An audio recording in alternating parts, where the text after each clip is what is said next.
Good evening, everyone. It is 2 minutes to 7. I'm asking everyone to please turn their phones on vibrate or silent at this time.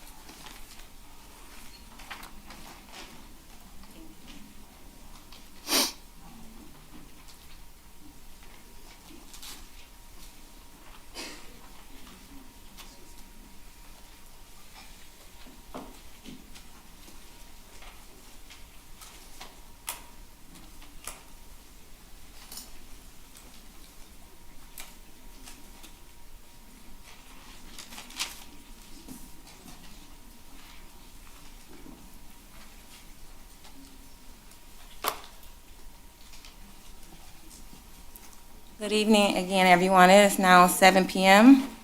Welcome to the City Council regular meeting. Today is Tuesday, November 15, 2022, and we always start our meetings with prayer led by our Councilwoman, Sarah Lucido, and then we always go into our Pledge of Allegiance, and we always ask you all to stand and join us. Could you do that right now, please?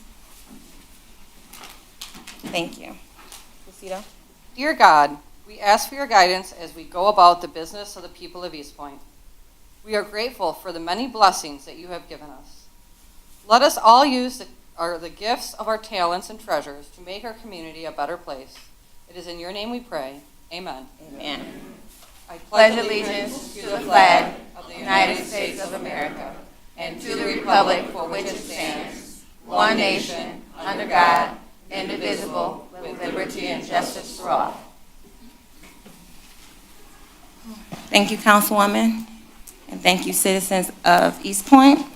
We have two proclamations that we are reading, one in recognition of Burton, all of us, Mr. Dan Zander, and also another one, recognition of Keith A. Ward. And you guys want to go? Yeah.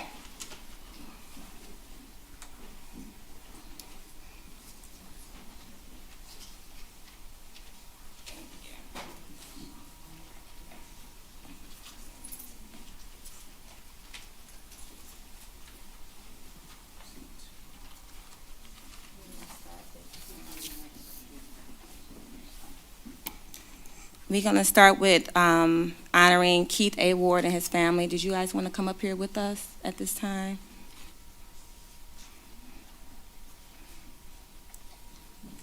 And this will be read by Councilman DeMonico. Oh, I'm sorry, with Councilwoman Lucido. Here you go, Councilwoman. Thank you. Thank you, Mayor. Whereas the city of Eastpointe lost a valued family member, leader, and friend on October 6, 2022. With the passing of Keith A. Ward. And whereas Keith A. Ward attended and graduated East Detroit High School as a dedicated member of the band and a talented saxophone player.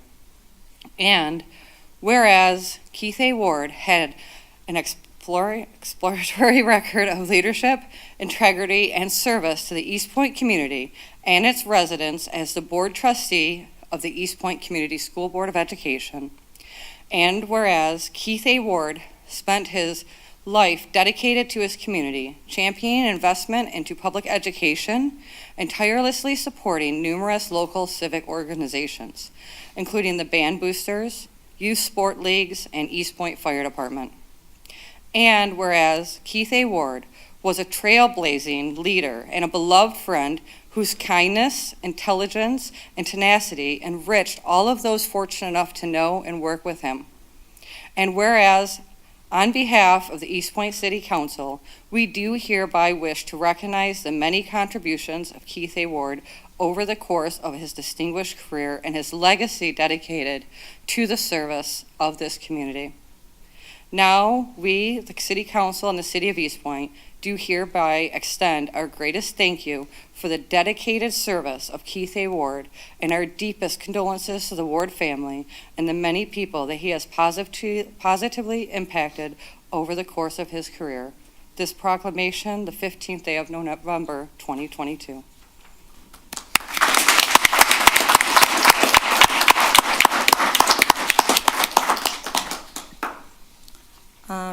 Thank you. I know we have a couple other people that he worked with, and we usually don't do this. Would you guys like to say something at this time to the family? The school board or anyone? Okay. If not, you can do it at your own leisure. Okay. Thank you, Councilwoman, for reading that. And our next one is, and our prayers are with you and your family. If you need anything from us, let us know.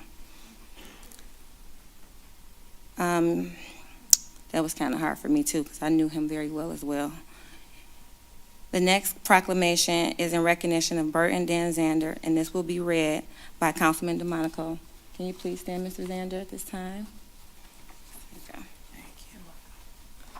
Hey, Dan. All right. City of Eastpointe proclamation, recognition of Burton Dan Zander. No one calls you Burton, do they? Everyone calls you Dan. That's right. That's true.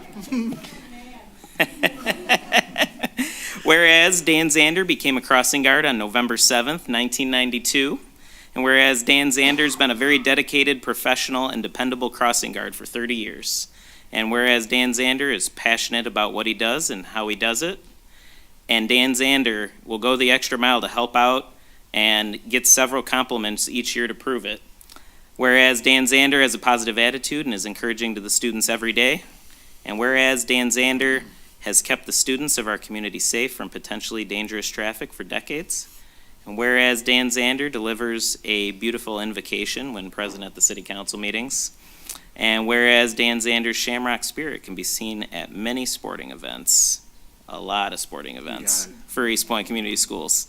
Now therefore be it resolved that the Eastpointe City Council extends hearty congratulations to Dan Zander for 30 years of service as an Eastpointe crossing guard, and also for his many other ways of supporting and promoting the Eastpointe Community Schools and City of Eastpointe. Proclaim this 15th day of November 2022. Yeah.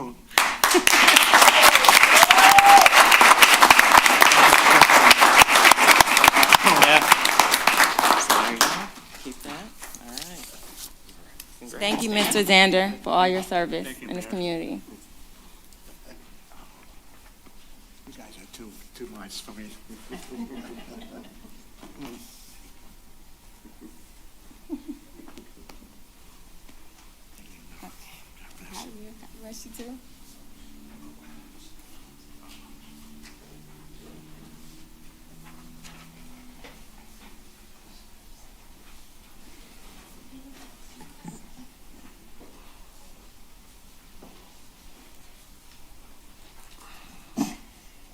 Now we will be going into our roll call.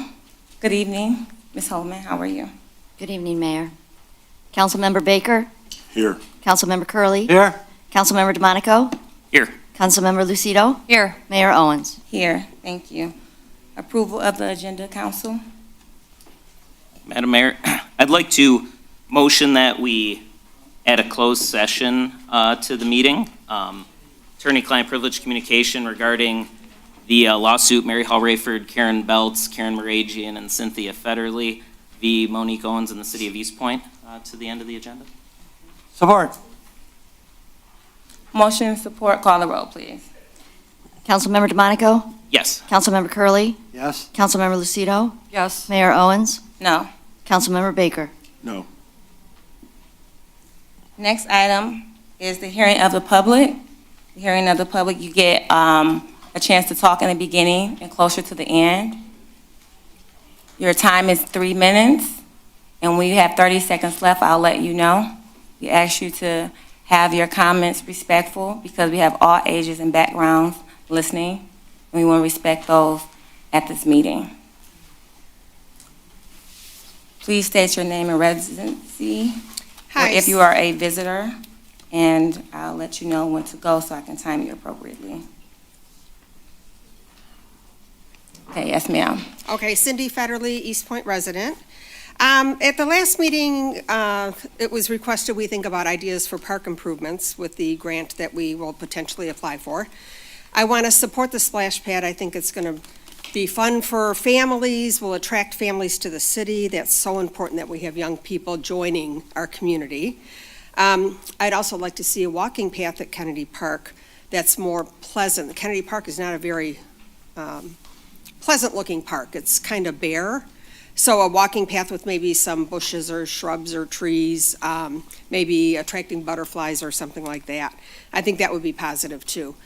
The other thing I want to talk about is the military museum, which I highly recommend we give that 25-year lease to. It's so important that we keep history alive for the future generations. And it's also commented last meeting that community members didn't know it was here. Well, it's kind of your job when you move into a community to find out what's available for you to do.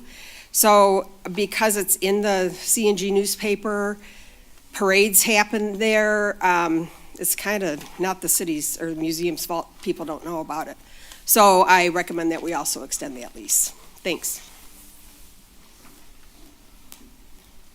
Anyone else would like to speak at this time? Good evening, Mayor Owens and Council. My name is Nate Hatton. I'm a resident at 22844 Roxana Avenue. I'm a newer resident to the city of Eastpointe. I've lived here just over a year. In that length of time, I've had to call for emergency services many times since moving to the city of Eastpointe. I'm a proud supporter of our hardworking professional police and fire departments, but I believe Ordinance 22-1227 is bad public policy. I've made at least 10 calls or more this year, 3 alone probably in the last 2 months. My understanding with this ordinance, a minimum of 3 calls per quarter is allowed. I've called for emergency services for various reasons: people breaking into vacant homes, gunfire, reckless driving, intoxicated individuals roaming our streets. These are quality of life issues that terrify residents and need to be addressed. Making residents pay for the cost of an emergency response will cause agony and discourage residents calling for emergency services. We already pay for these services through our taxes. I believe this will adversely affect families and seniors. False alarms or people who abuse emergency services should be rectified through the judicial process. My question also to this ordinance is who will oversee the managing of this ordinance, and what will be the added cost to track the added cost to track cost and billing to the addresses that are affected. I ask that this ordinance is not passed and we find a meaningful solution that will not put residents at risk. Thank you. Thank you, sir. And welcome to Eastpointe.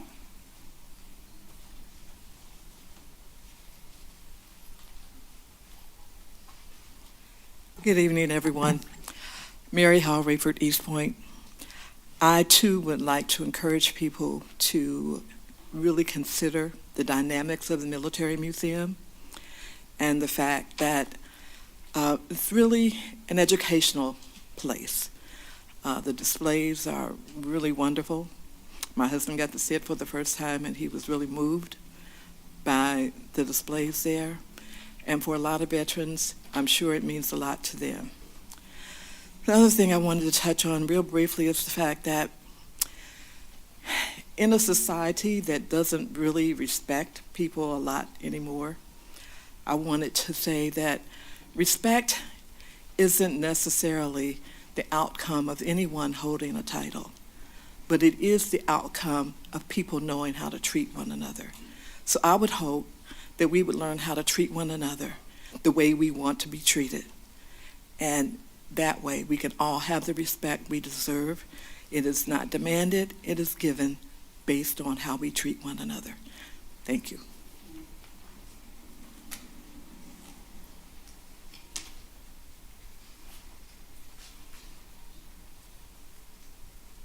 Anyone else?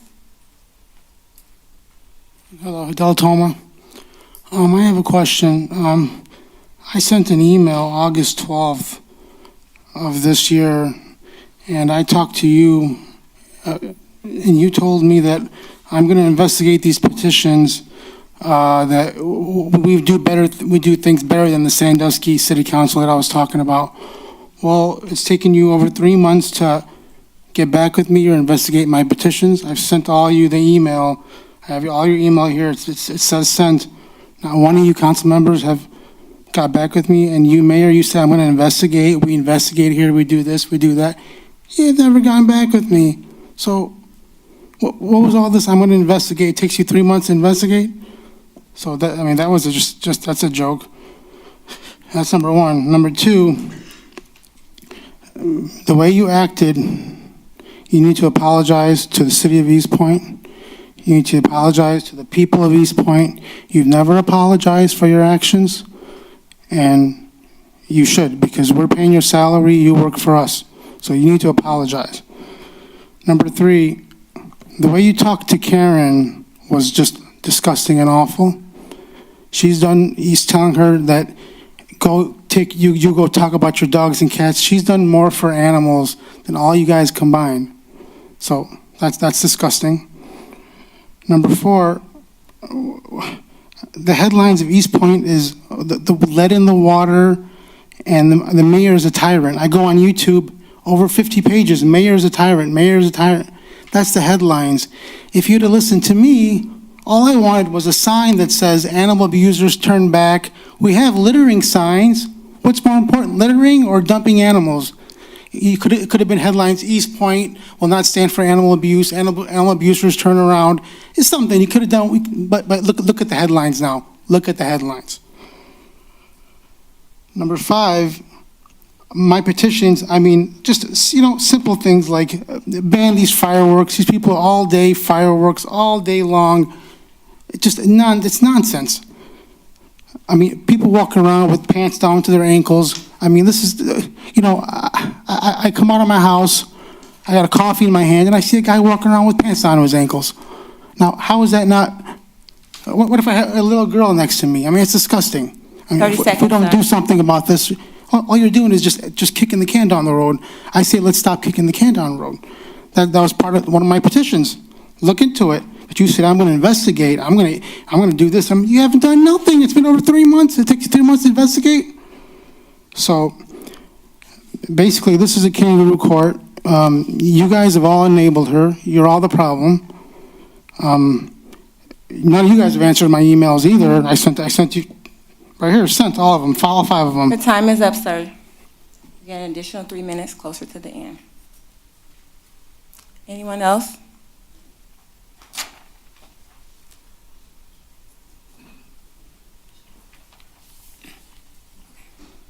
Madam Mayor and Council, my name is Harvey Creech, resident for 50-plus years, address 24862 Latham. I'm here maybe on an errand of nonsense. But as I said before, I come down here and the council and the rest of the stuff, they say this is the way it's going to be, this is the way it is, and there's nothing we can do about it. A simple example, I'm going to read it right here. It says, the duty to cut and destroy not just weeds. It says, every owner, possession, occupied person having charge. This is what I really wanted to get to. Who is in charge of the power lines in our city? I've dug into it. DTE, everybody the same. We have a problem that no one's addressing.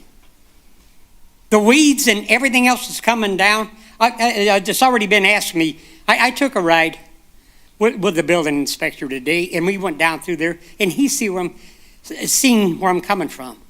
Aaron, which is supposed to be a highlight right now, the new Eastpointe, it's really built up, addressed.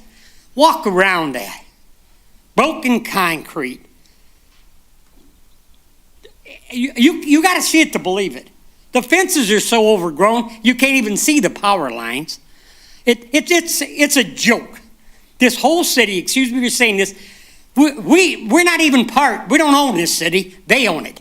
The utilities literally own this city. I can read all the way through here. It's spreading and adjoining properties, same as mine. There's nothing I can do about it. According to the city, the DT owns 5 feet on one side, 5 feet on the other side. Why don't we all just get together, make it easy on them, and grow 5 feet, just let the weeds and everything just grow up, and see what this city looks like, because the city's not going to do anything about it. I pull weeds and the rest of the stuff out of my backyard, and I cut it and look as good as I possibly can, and some of our new neighbors as far as renters and the rest of the stuff, it's getting to be a travesty. It's getting to be a real joke because you can't force them to do anything. They own this 30 property. seconds. Yeah, as I said, they're trying to tell us they own the property. If you really want to say, get with the city ordinance, and I said 181, and I said declaration of a nuisance, it says all weeds, grass, bushes, and uncontrolled tree growth 6 inches in height, growing land upon the property of the city. That must not be the property of the city. You don't own what you think you own. The city owns that. The utilities own that, and there's nothing we can do about it. Time is up. It's time for the residents to get together, and we can do something about it. Thank you. Thank you. You get an additional 3 minutes closer to the end if you didn't get to finish. Anyone else would like to speak at this time?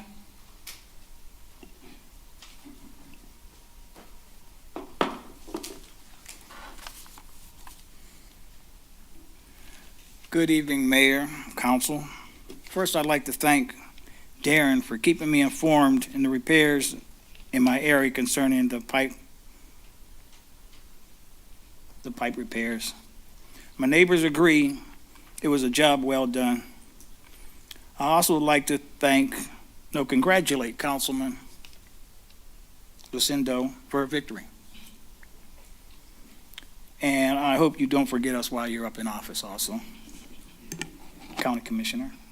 Now the elections. We worked 16 hours for District 5 on November 8th. I was at the table greeting the residents for over 12 hours.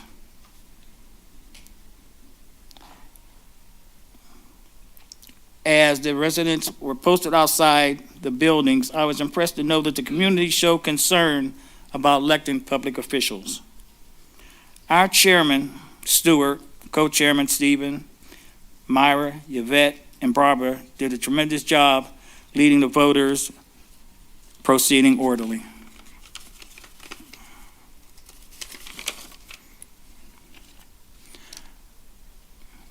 Now on my personal opinion, I would like to see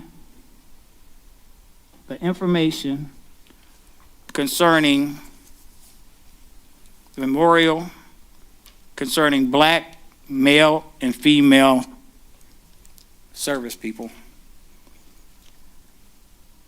I read that there was a proposal to have a 25-year lease, which I think that should be negotiated. I don't know why 25 years is such a large amount of time to have it. And also, it was agreed that citizens would get in free. I disagree with the 25-year lease. Thank you. Thank you, sir. Anyone else at this time? Hi. I just want to make 3 points. First, for me, my driveway, I get a puddle when it rains, and in the winter, I got an ice rink outside of my driveway when I, pull out. Also, I was wondering about the sod in the winter. Why do our streets look like ice skates? Look like ice rinks? You can go over a couple of streets and it looks like it never snowed. And also, who do you contact if you need another light put on your street? Because when it's a certain area when I come out of my house, a couple of doors down, it's like it's pitch black where you couldn't see anybody. When I'm coming out early mornings, come out my garage, it's pitch black like in one spot. Who would you ask about, or who do you contact about getting another street light put in on your street? That's it. Thank you. Thank you, ma'am. We're writing down your questions, and we'll do our best to answer it at the end if you don't mind staying with us. You're welcome. Anyone else? Hello, I'm Mr. Z, and I've been with the school system for 16 years, and I just wanted to say thank you for honoring Keith Ward and his family for the work that they've done in the community. I've known Keith since 9th grade. He was an 8th grader over at Kelly, and like I said, their family and him have done a wonderful job in this community, and it's nice that they get honored. So thank you. Thank you, sir. Anyone else at this time? We have some emails from you. We have someone coming up right now.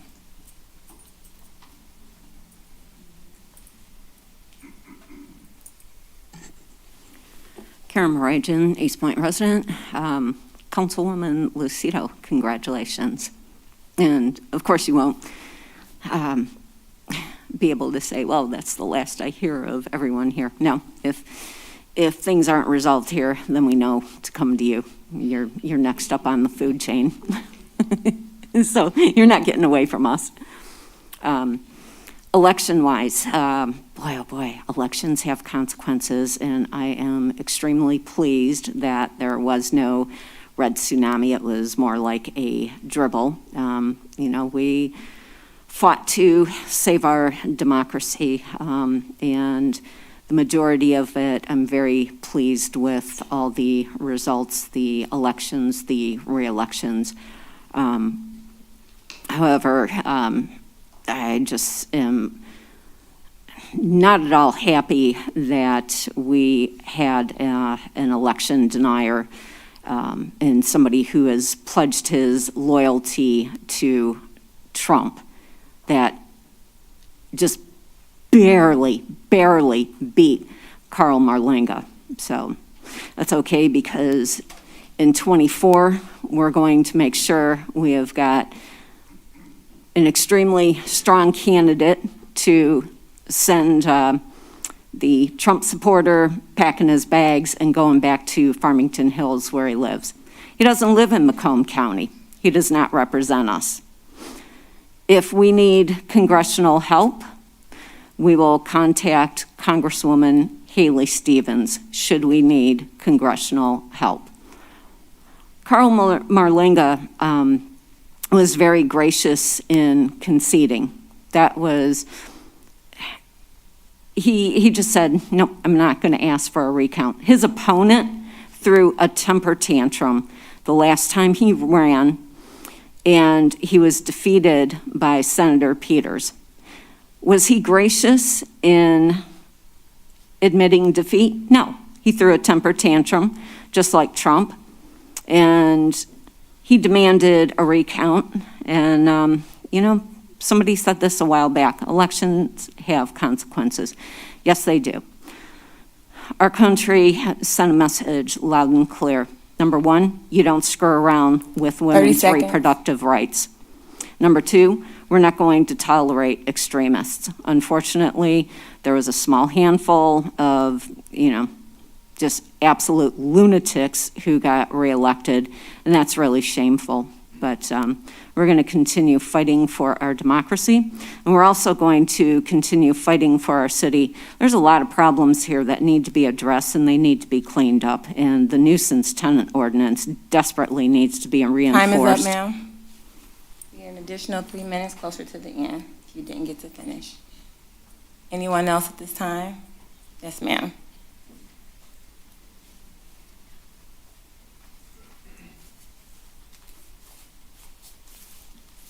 Hello, my name's Molly.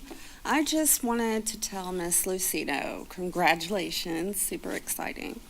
Also, I wanted to thank everybody for voting. I wish there were some younger people here because I was working the polls at the Lutheran Church on Kelly and Stevens, and there were so many younger people that came out to vote, and I was so proud of them. Also, I wanted to apologize because I was canvassing for Veronica Kleinfeld before the election, and I saw in the neighborhood group that somebody had posted that the Mormons were out and they're tired of people knocking on their doors and everything. But I just wanted to make sure that everybody knew how important it was to vote. That's your right. It's super important. I hope we can keep the turnout high from now on, now that some people have seen how they were successful in this election.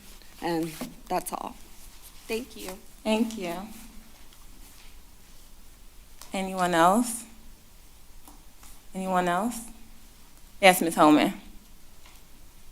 Thank you, Madam Mayor. We have a number of emails. I I would like to read those into the record as per request. Michigan Military Museum, November 14th, 2022. Dear Mayor Owens, Eastpointe City Council and City Manager Walton, it is my understanding that you will be considering an extension of the building lease with the Michigan Military Temp, it says ampersand AMP Historical Society. The lease is for the building currently used for the Military Museum. We feel that the Military Museum is an educational jewel and a great asset in the city of Eastpointe.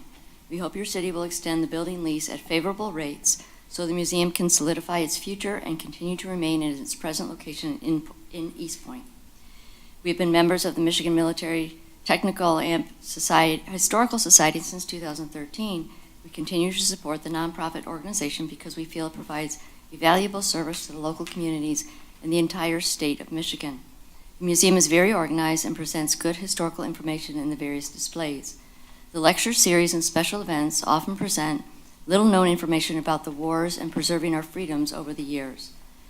The museum, ampersand RSQUOS, dedication to preserving the facts of how Michigan citizens served our country is so important to understanding our past and our present and gives us a sense of pride in our state. The museum also benefits the businesses in the surrounding areas. Each time we come to the museum for the various educational events, we always stop at the local stores and/or restaurants. We also bring friends with us, and they spend money locally. Just this past Sunday, we dined at Andary's Grill and Deli on Gratiot. We love the restaurant and will definitely go back. We would never have known about this gem in Eastpointe if we had not visited the Military Museum. We feel strongly that the museum is an asset to Eastpointe and to the surrounding local communities. Please approve continuing to support the local nonprofit museum through the building lease arrangement at favorable rates.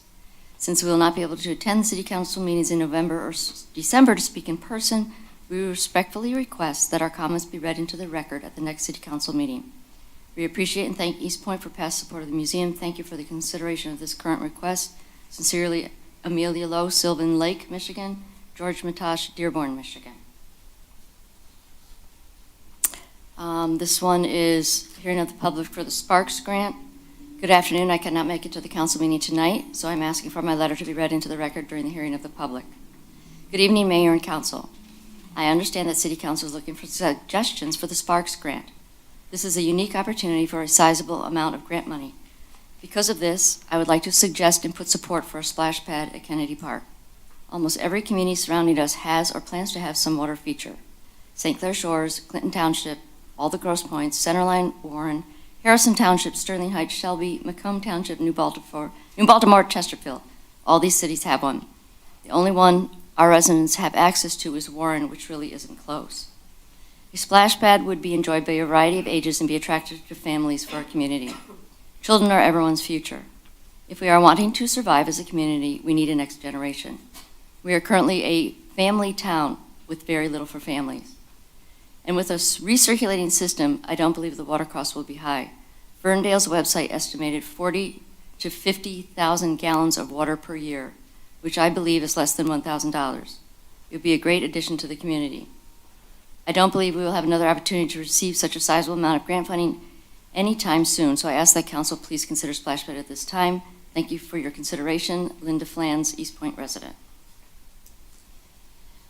Michigan Military Technical and Historical Society lease renewal. Hello, Ms. Walton. We previously sent this email to Mayor and Council. At the suggestion of Councilperson DeMonico, we are requesting that it also be read into the record at the next council meeting. Thank you. Robert and Michelle Hayden. Dear Mayor Owens, we are writing to let you know how much we value the museum and hope that you and council will once again renew their lease. Having been members for several years, we believe that the museum is truly an asset for the city of Eastpointe, something to be very proud of. We have seen the reactions from visitors, especially veterans and their families, when they tour the museum and attend any of the many events that are hosted there. To a person, they are impressed to find an institution of this caliber, that it rivals the museum at Selfridge, but is much more accessible. On a personal note, we remember when you visited the museum with your children. It was an honor and a delight to see the looks on the faces of your girls when they sat in our Jeep. This is an experience we hope many more families will have in the future. Thank you for your time and hope the museum can count on your support.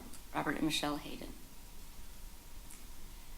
Michigan Military Museum. Please have it read into the record at council meeting. I feel very strongly that the Military Museum is a wonderful asset for the city. Shirley Schmidt. As a former resident of Eastpointe, East Detroit, I am proud to say that there is a museum in the area that honors our military in the area I used to live. I visit the museum and they do a fantastic job informing people of our troops. Please help them with their mission. My former husband was a police officer, then a firefighter in East Detroit, and his parents lived on Roush while we lived in Holland. We loved living there. Our children were graduates of East Detroit High School. Shirley Subject Smith. This one is fire extinguishers from Chris Causley, President of the Michigan Military Technical and Historical Society. I just wanted to make sure it was understood that all I asked for was a name or number of a commercial door company that the city might use. I called several on my own and either never got a call back or was told they did not service these type of doors. At no point did I ask the city to repair the door. The original email about the fire extinguishers was also just asking for a number to call to set up an annual inspection, since the fire bottles in the museum are under the city's Cintas contract. I never asked for the city to set up or pay for the inspection. Please read this into the record. Chris Causley, President, Michigan Military Technical and Historical Society. And that is all. Thank you for reading that for us. And thank you for everyone that sent the email in response to things that are going on with the city of Eastpointe. The hearing of the public, before I close, anyone would like to speak? One last time. The hearing of the public is now closed. Going to the approval of minutes, council.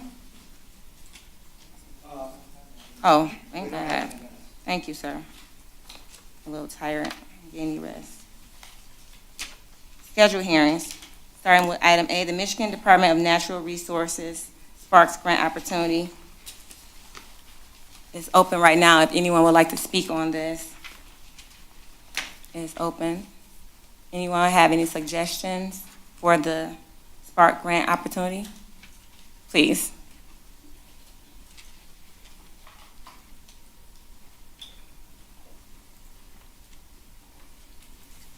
Cindy Federle, Roseville has a workout or a fitness center, they call it. It would be really nice to have even something smaller than that at Kennedy Park, so that when you're going along the walking trail, maybe you could stop and do other exercises. So that's the other thing I thought of. Thanks. Thank you. It's funny that you said that. I was going to talk about that too. Anyone else would like to speak about the Sparks Grant, what they would like to see with this grant for the community? Okay. Yes, ma'am.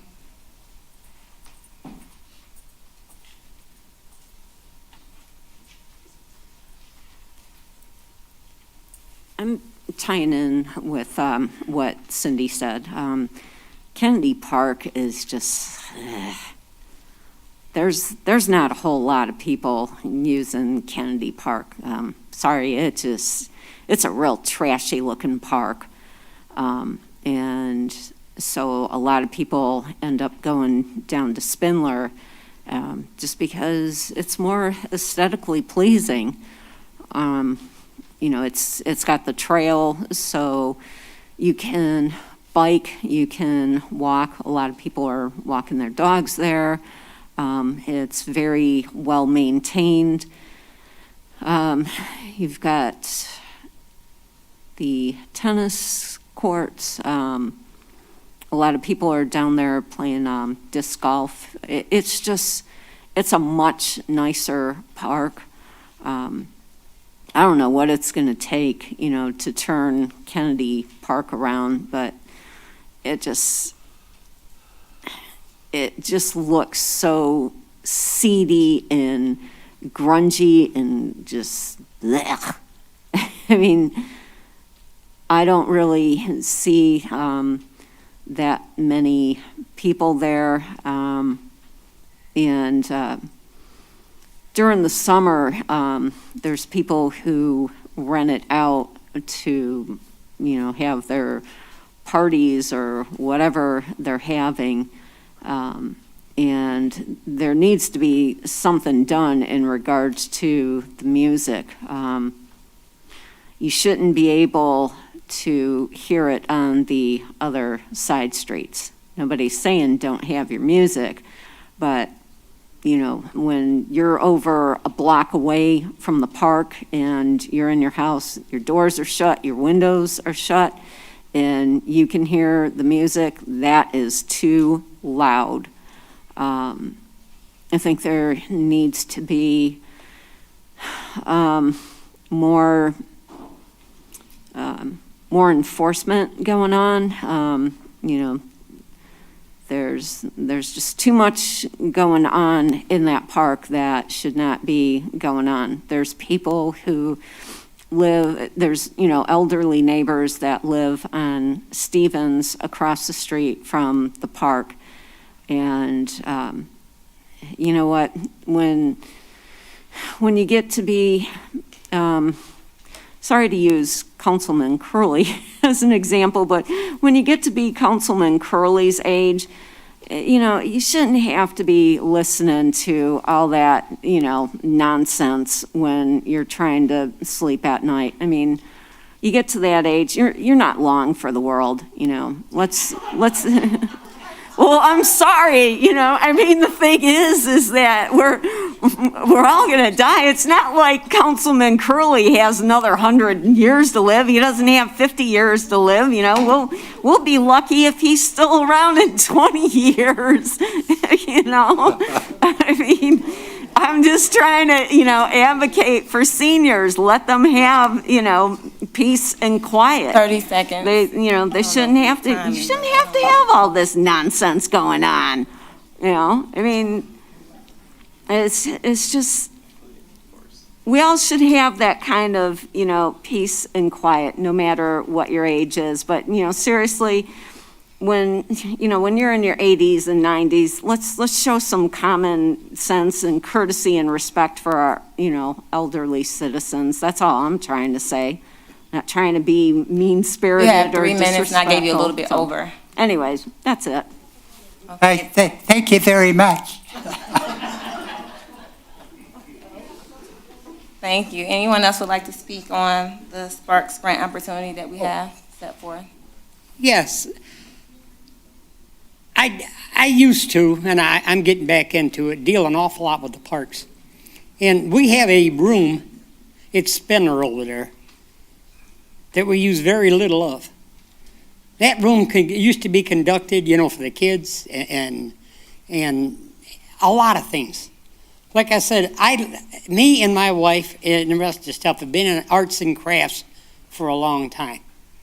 And I would love to be able to see that, the same thing, open it up to the public, to the kids, and let them use that. We have a person who so more or less sits over there, and I'm not going to say make it her responsibility, but if people want to use that room for other than, as I say, as part, anything, as I said, especially arts and crafts, everything.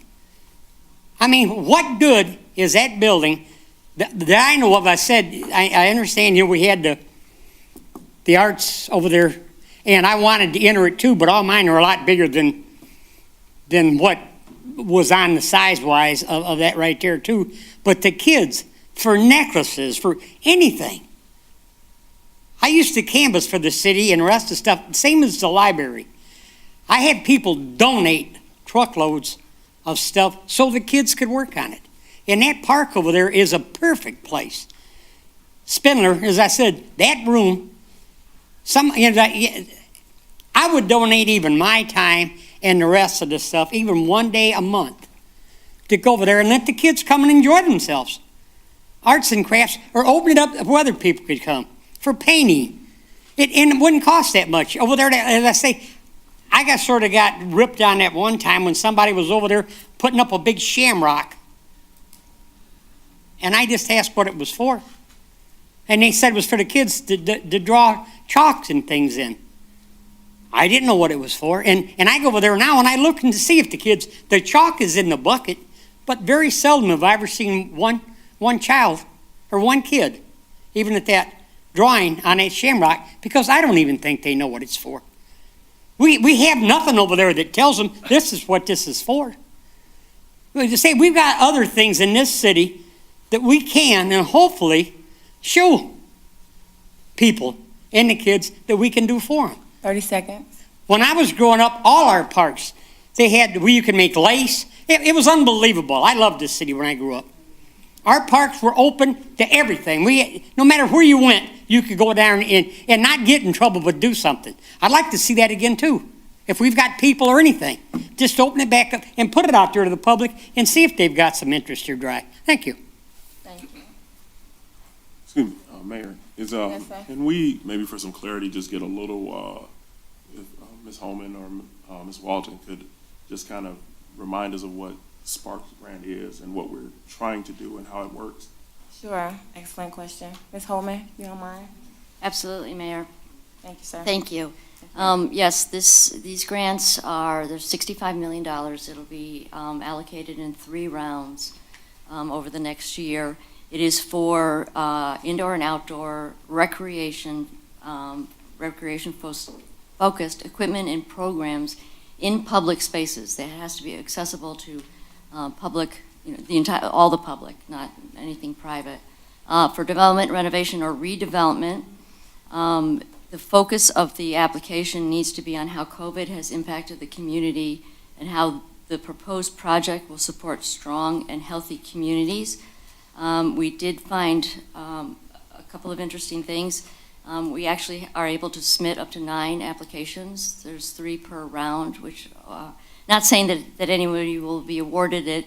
It is going to be a very, very competitive process, but we do have the opportunity to, at this point, we're looking to submit 3 and then see what gets awarded so we can have plans for 4 through 9. We need to address and improve health and safety outcomes. Again, with the outdoor recreation facilities, we do need to provide a maintenance plan. That those costs cannot be used by the grant, so they want to know how such facilities that are either improved or new built are going to be maintained. There's a big aspect of the projects impacting people of all abilities. The incomes, some of the scorings relating to the neighborhoods, the poverty level, disability, mental health, inactivity, and obesity rate. Not something we have any control over that data, but it's all based on our census data. We did also find out, the nice thing is matching funds are not required.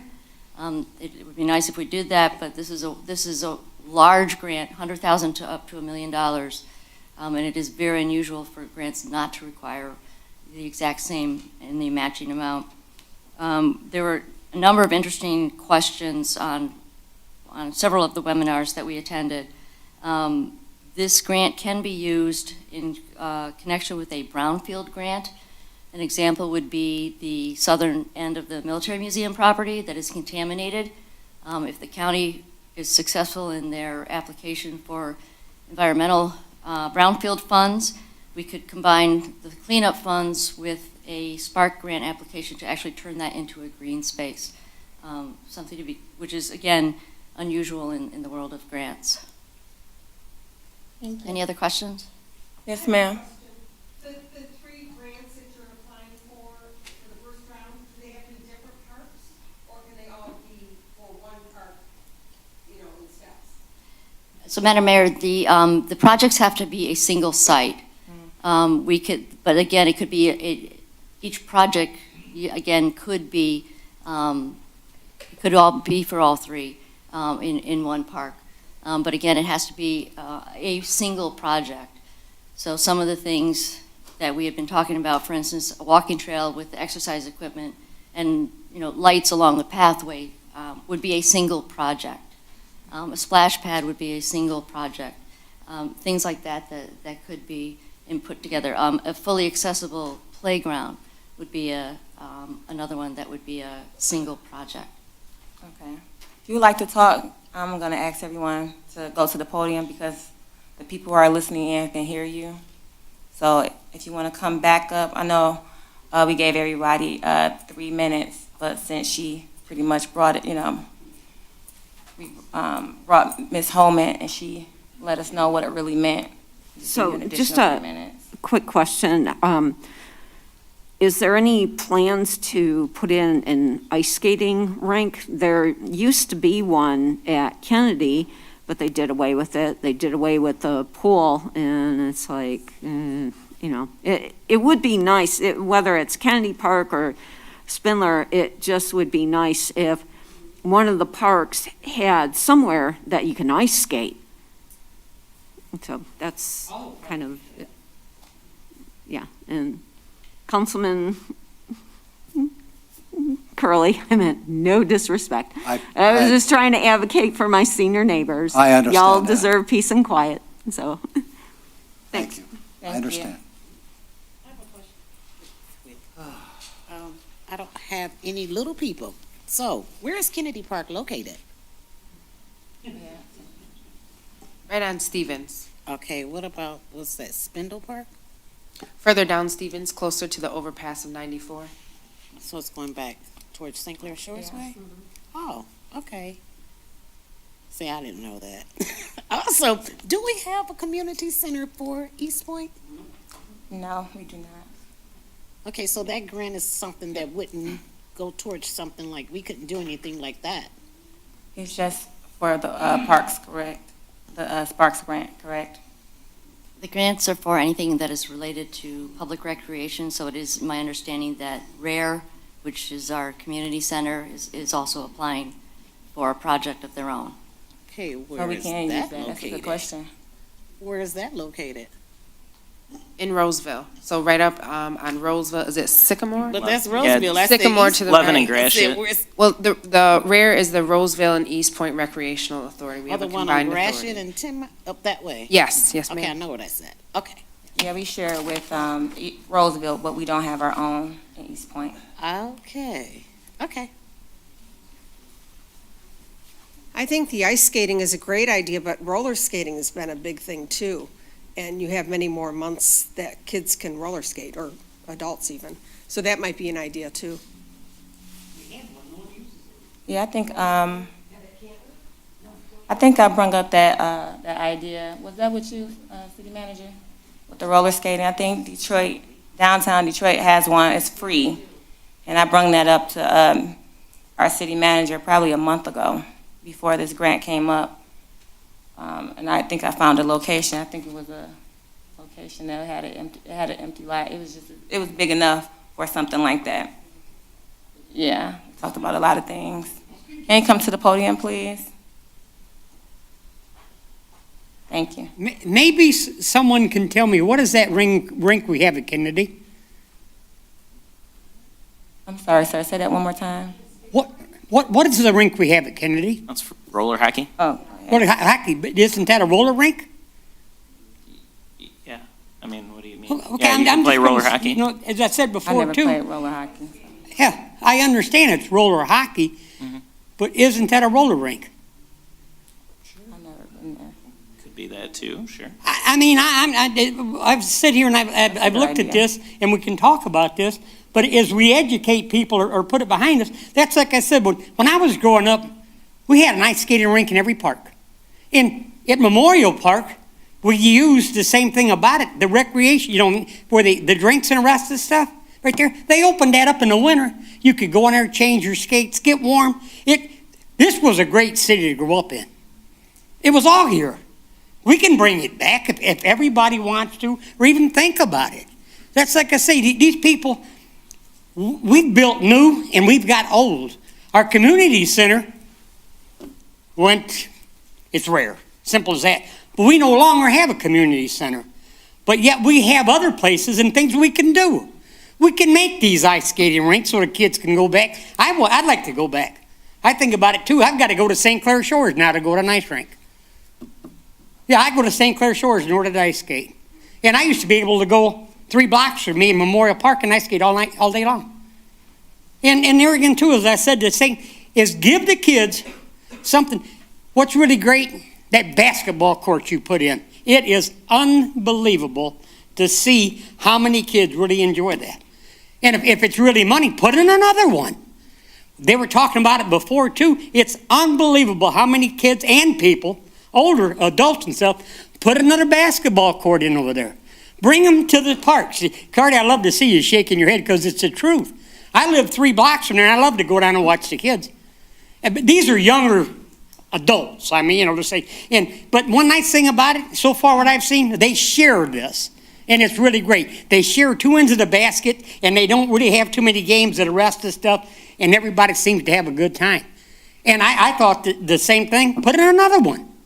It's not that we can't use this money. It depends on, like, one thing about it, that green space she was talking about, we don't need any green space. We need space that the people and the kids and the adults can come down and have a good time. That's what we need. Thank you. Thank you.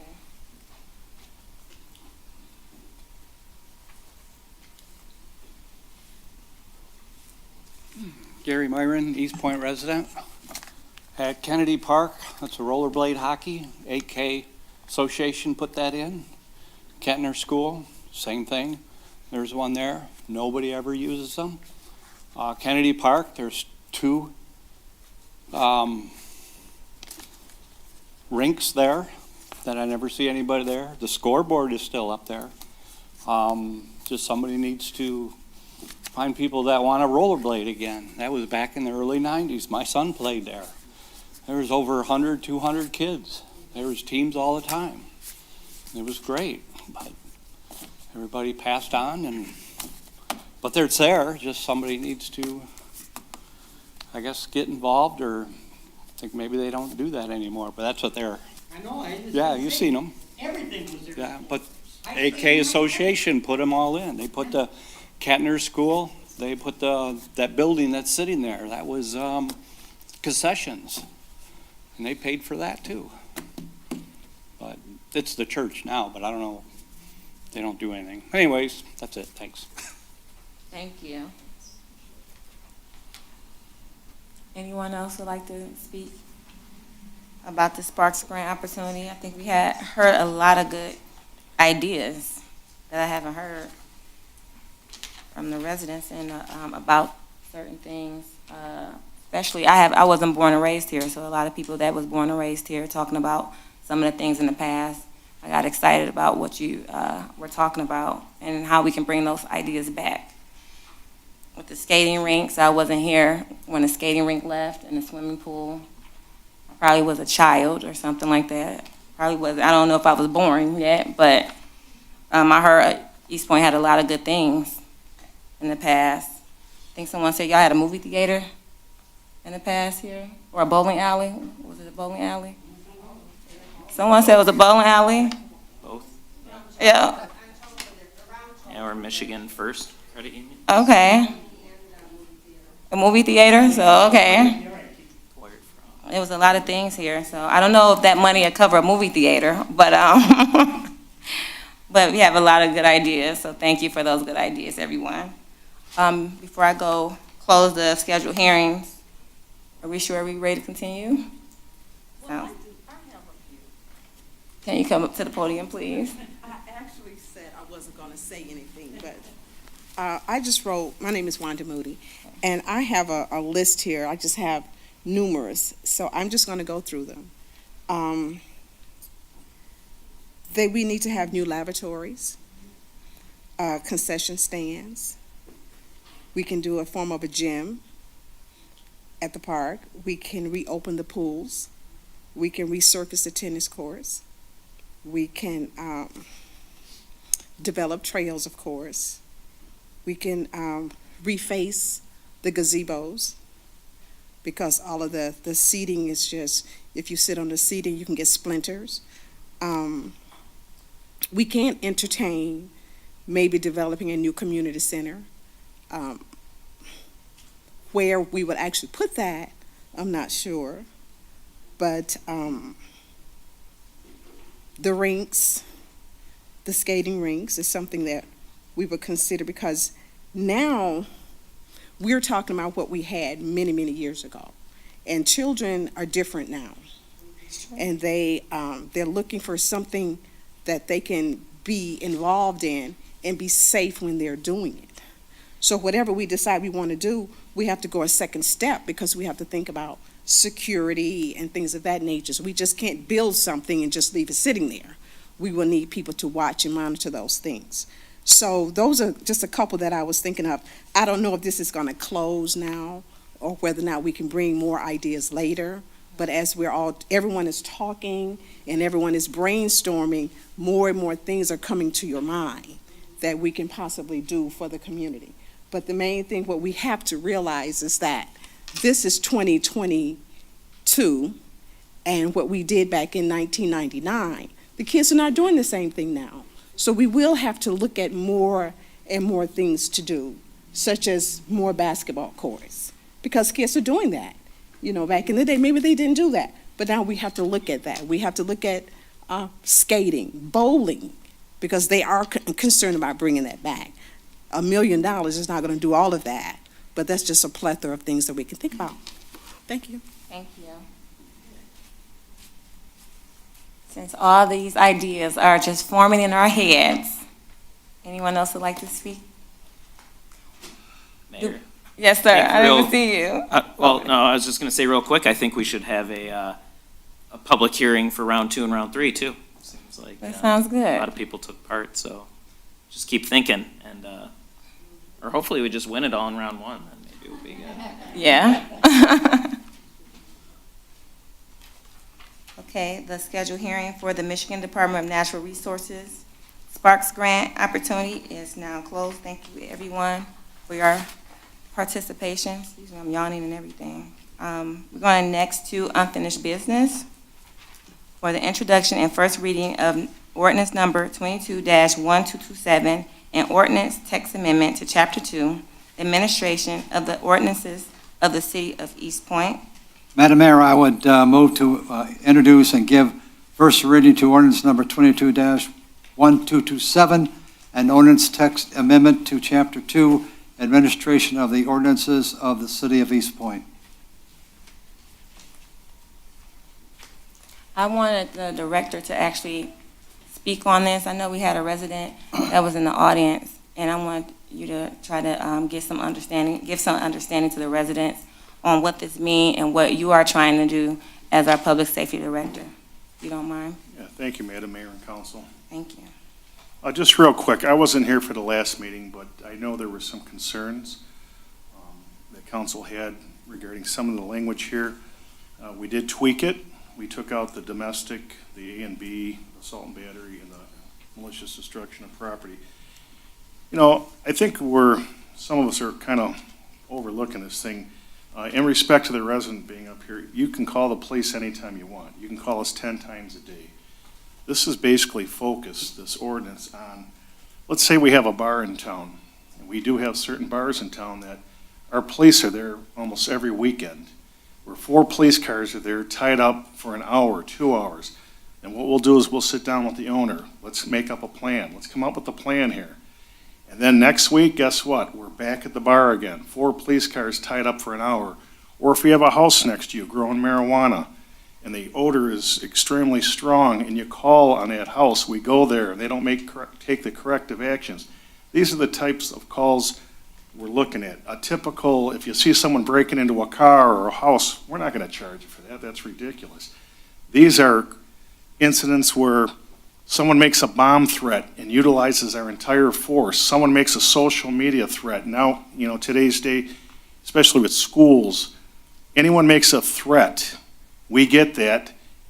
It takes hours and hours of resources. We have to pull search warrants. We get subpoenas, and it takes a long time. It's not fair for the residents to be paying taxes for someone doing something crazy like this that they think's funny. For instance, let's say you have 2 people drag racing down Gratiot. It happens all the time, and they crack up the car. And we have to tie up police and fire for hours cleaning up the mess because of that. That's what this ordinance is set up for. And again, we want you to call us. This has nothing to do with, this ordinance is not saying, hey, please don't call us. We want you to call us.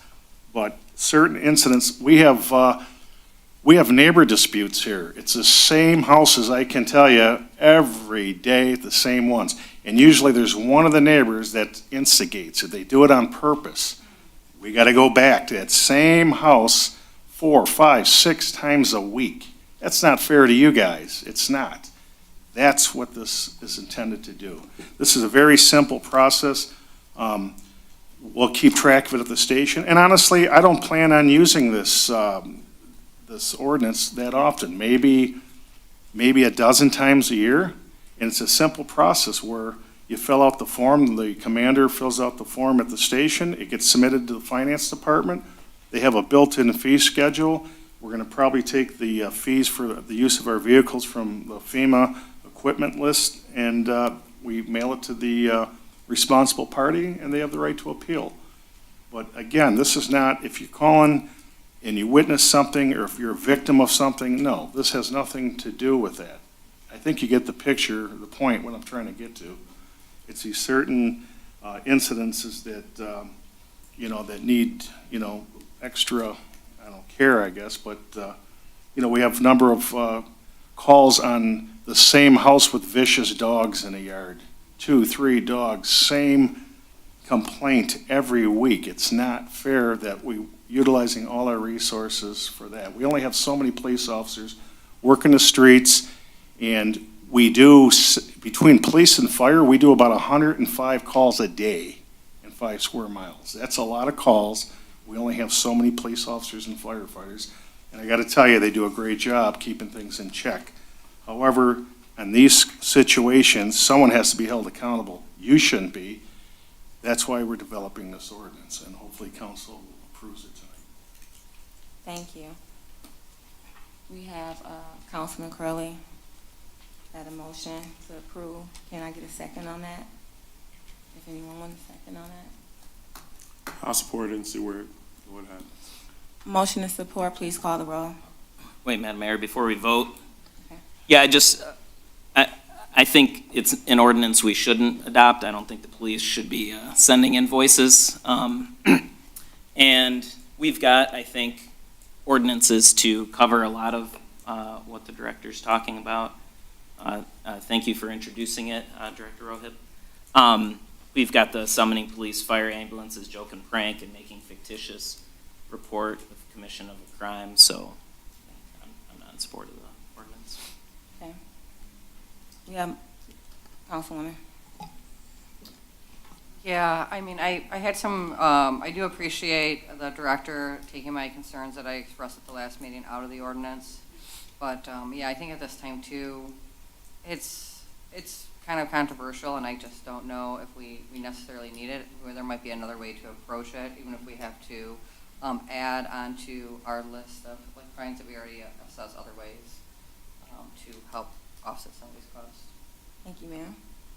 We got motion and support. Please call the roll. Councilmember Curley, Yes? Councilmember Baker, Yes. Councilmember DeMonico, No. Councilmember Lucido, No. Mayor Owens. Yes.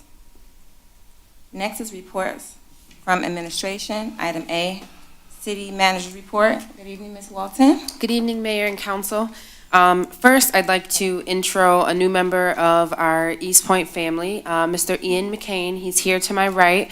He joined the city as the Economic Development Director. He has been absolutely incredible. It feels like we've known him, and he's been a part of the family forever, but he has hit the ground running. He started election week and really jumped all hands on, and has been an incredible part of the team. So again, as Economic Development Manager, his name's Ian. If you have any questions or feedback or want to reach out, please do. I'm sure he'd love having conversations. He also happens to be an Eastpointe resident, so it's a phenomenal asset to have somebody that's here, invested here, and then joining in to kind of hone in on our businesses and support as much as we can. So welcome, Ian. We're so happy. I know I've said many times to have you on board. Then I know there was a question about streetlights and then some stuff on your road. We don't know what street or the address, that wasn't mentioned, but we do have the best DPW director in the state, Mr. Darren Palucci in the back. If you share your address and your street, he can give you that information, and then we can also submit your request for the DTE streetlight and make sure that gets replaced, okay? And then we'll jump in. Election was last week, so I want to send a huge thank you. We had incredible inspectors. I know some are here tonight. Thank you, thank you, thank you. It's a huge process, and you guys are a vital part of making sure that we can function and get everyone in. Everything is organized, and all the precincts are running efficiently. So we really thank you. Our clerk's office worked incredibly hard. We had staff that came from just about every department that helped out, and then administration as well that stayed an incredibly long time and pulled through. So we were an incredible team. It's incredible to see every time that it happens and pulls off. The city of Eastpointe really does pull together and get things done. So thank you to everyone that participated and helped get that forward. Shamrock Times, so our newsletter came out earlier this week. If you didn't get a copy, please let us know so we can get your address over to CNG and make sure that CNG is getting their paper out to you. You should have gotten one to your address. If you did not, we do have copies here in City Hall out on the table. The library has copies, PD has copies, and then the court also has copies if you'd like to pick them up. There's also some ordinance reminders for the change of seasons coming up. One of the big ones that I've seen even on some of the residents' pages has to do with grass clippings and leaves ending up in the street. Our ordinances do not permit any leaves or grass clippings to be placed into the streets. So please place those out on the side of the curb on your trash days. GFL, the last day for pickup for yard waste is December 16th. But again, that newsletter does have a lot of updated information in regards to current ordinances that would be relevant, board and commission meetings, also events and upcoming things that are happening in the city. So please take a look. If you have any questions or feedback, please share them with us. And next up, Eastpointe Cops Cares. I know Director Ruhib shared this at the PACE meeting, but our officers came together and created a nonprofit. It's titled Eastpointe Cops Cares. It's a nonprofit that is built to give back to the Eastpointe community, to drive engagement with the Eastpointe community and reach out to kids in the community. And they have a chili cook-off here in City Hall on Thursday at 5 p.m. Come in, try some chili, vote for the best chili, the hottest chili. And then they also have some organizations in the city of Eastpointe that donated for some raffles, so you can put in to win some raffles as well, engage and meet some of the officers in the community. We also have some of the firefighters that are putting in some of their chili. So come out, enjoy chili, and engage with our PD and fire departments. Our tree lighting ceremony is scheduled for December 8th at 6:30. It'll be here at City Hall. That is also details in the newsletter. So if you have any kids in the community, know of any kids, any grandkids, please bring them out. Santa Claus and Mrs. Claus will be here, and we'd love to see you here engaging with everyone in the community. And with that, Mayor and Council, if you have any questions, I can certainly answer those. Any questions for our city manager? I have a question about the newsletter that goes out, because I still have people saying they don't know the days or times of a council meeting or certain events that's going on. And I want to know, can we put something in there to let us know that it's working? Yes. So our council meetings are listed in all boards and commissions. All of their meetings that are approved are listed on there, but we could certainly do more and try to advertise on social media and try to get outreach so that we do get more participation into the meetings. Okay. How much do we pay for that again? Offhand, I don't know, but I could certainly send it out. I don't have a recent invoice. Because I know when I used to do marketing, we used to put like a coupon or something to see if people were, getting the paper or even noticing it. I don't want us to be paying all this money and people still don't know what's going on in our community, so maybe putting something in there that gets their attention. Absolutely. Or put a note on the, the water bill and let them know that, look out for your, the newsletter or something. Absolutely, I love that. Or they can put an email address if they want to be updated on, other things, something that let us know it's working and people are getting it, Let me get some time. Thank you. Yeah, Madam Mayor, I just have one thing really quick. I was just wondering, Ms. Walton, if we've had any applications turned in for our boards and commissions lately, and just maybe give a reminder if anyone is interested in joining. We've not had any recent, but yes, we do have openings on boards and commissions if you're interested. That is also, again, in the newsletter. There's advertisements and information on how to go out, apply for them. We have them on our website. If you have questions, you're welcome to give us a call or stop by the city manager's office. We have the application to apply for a board or commission is on the website, but we also have hard copies here in City Hall if you'd like to apply, or if you have questions about a board or commission and would like to ask more questions about it. Most of the staff liaisons are here and would make time to talk with you as well if you're interested. So I'd encourage anyone that is interested in a board or commission to certainly apply. Thank you. Thank you. Any other questions for our city manager? Seeing none, going right to our finance director, Mr. Blum. Good evening down there. Good evening, Madam Mayor and Council. I just have one item tonight. There was a request to get the draft audit report out earlier than, a couple days before the meeting. Plant Moran has agreed to try and target November 29th. So that would be a week before the meeting. So we'll see if that commitment can be met, but they're working diligently, and I would anticipate they will do that. That's all I have.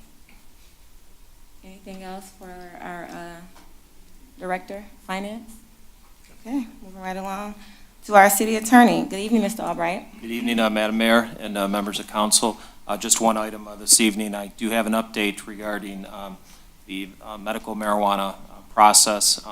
As council is aware, and hopefully the members of the public are aware as well, back on November 2nd, the Medical Marijuana Committee selected the 3 applicants who would be granted licenses here in the city of Eastpointe.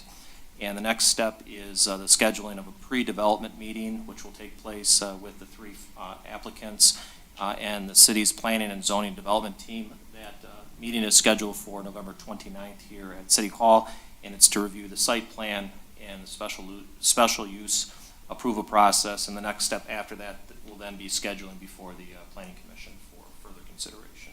So that's all I have, Madam Mayor. I'm happy to answer any questions. Any questions for our city attorney? Anyone?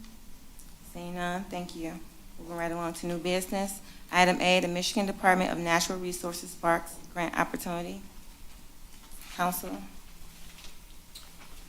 Yes, so Madam Mayor, if I may really quick, I still like the idea of a splash pad, but I did have one question for Ms. Holman. I know you said it has to be like one certain location, but I know it seems like the splash pad and the walking path at Kennedy seemed very important to people, and just kind of revamping Kennedy. And I wonder if we could do if we somehow incorporated it into a theme, saying we wanted to bring art to the park and had the walking path be painted, so it's artistic.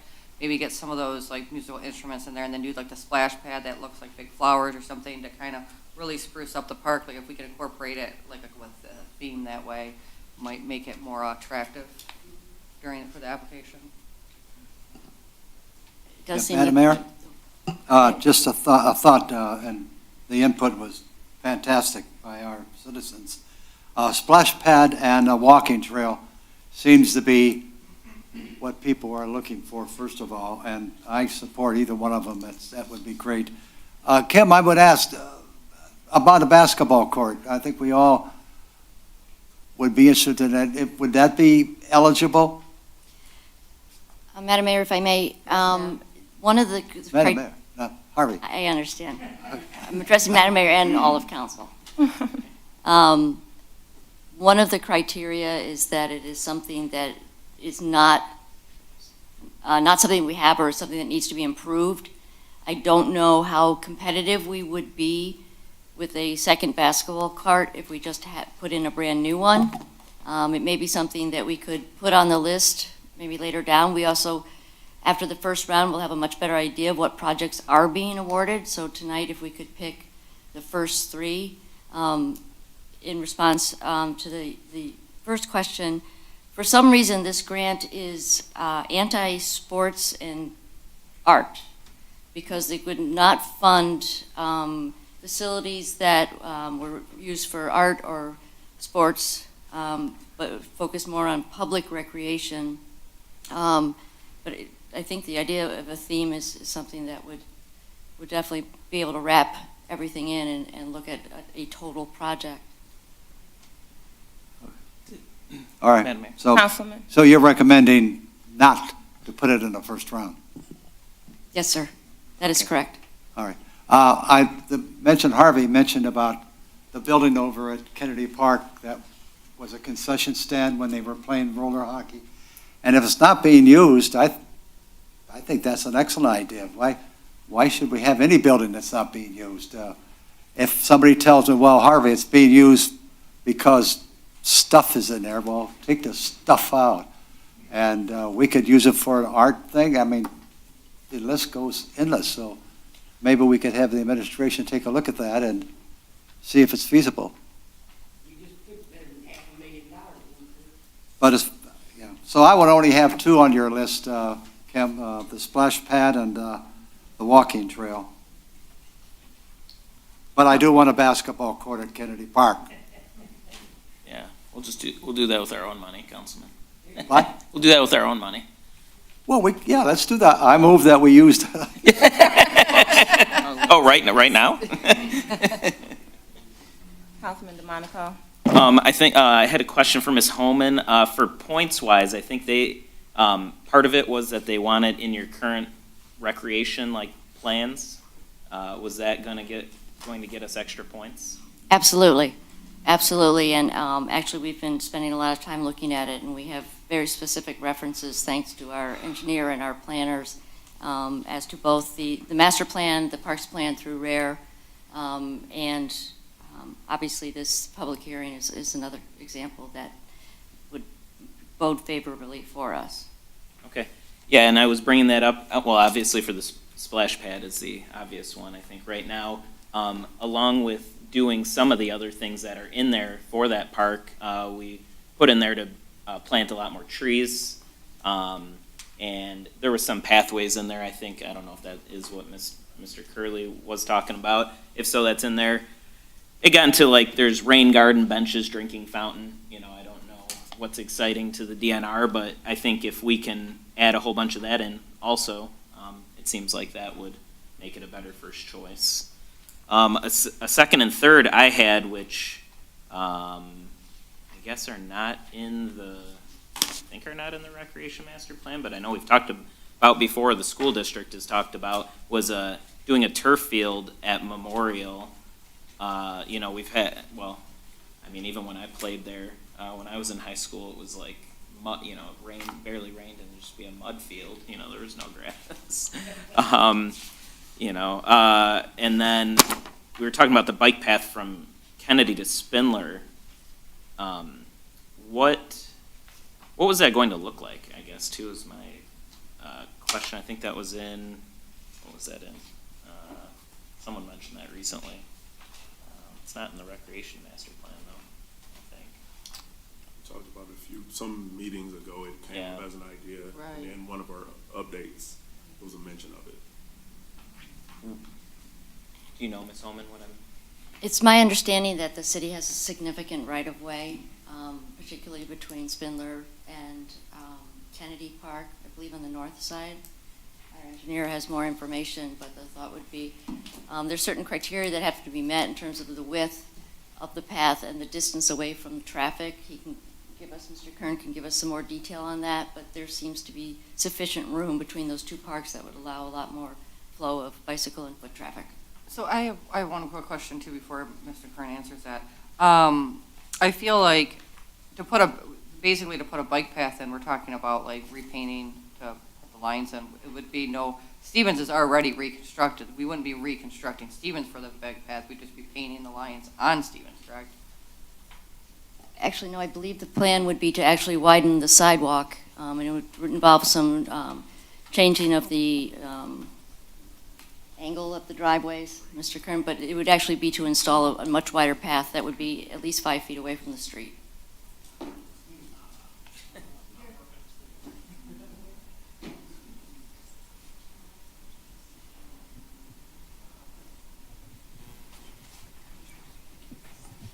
Good evening, Mayor and Council. We would be looking at removing the existing sidewalk that's along the north side of Stevens from Spindler Park to Kennedy Park, which is currently 5 feet wide, and replacing it with a 10-foot wide bicycle path. So if there's any federal funding that's involved with it, they would require that a 10-foot wide bike path be installed, and there's a minimum of a 5-foot separation from the bike path to the back of the curb. Right away through there is quite wide. I want to say it's over 20 feet of space that you've got there now. There's quite a bit of space there. We wouldn't have to do any work on Stevens itself. The only work that would be done would be in the greenbelt area, from the road to the right-of-way line on the north side. And I guess for Ms. Homan, is that a project we could submit, or, I know it's supposed to be like one location, but a bike path is? That is like one, that? that is an item that they've said is, I guess is, trails and bikeways is a project that they're looking for those types of projects, those priority projects. Well, I mean, I guess the reason why I brought it up is, I mean, I would just like to see it longer than that down Stevens. I mean, it just, Kennedy to Spindler, I feel like it's only really benefiting like the east side of the city. It's not at all benefiting the west side of the city when it comes to that bike path. So that's the reason why I was asking. I guess just to add to that, we did look at costs as far as going from the east end of town to the west side of the city. I think it was almost $2 million. When you go further west of Kennedy Park, there's not as much right-of-way. There's several areas where we would have to eliminate the parking lane on Stevens, have to move that curb out into Stevens in order to meet what would be a minimum of 15 feet that you need, 10 foot for the bike path, 5 feet separation from the bike path to the road. So that's going to increase the cost as you go further down to the west. We also talked about possibly an extension on Kelly Road too, going north of Stevens up to the middle school or even up to 10 Mile. There's a significant amount of right-of-way there as well too, that you could extend bike path as well. And then the middle school's got access to that path along Stevens as well. Any other ideas? What was your, you said the splash pad, Councilman? Just one idea? Just, yeah, I think that's my number one idea at this point. Is that what you were asking? Splash pad.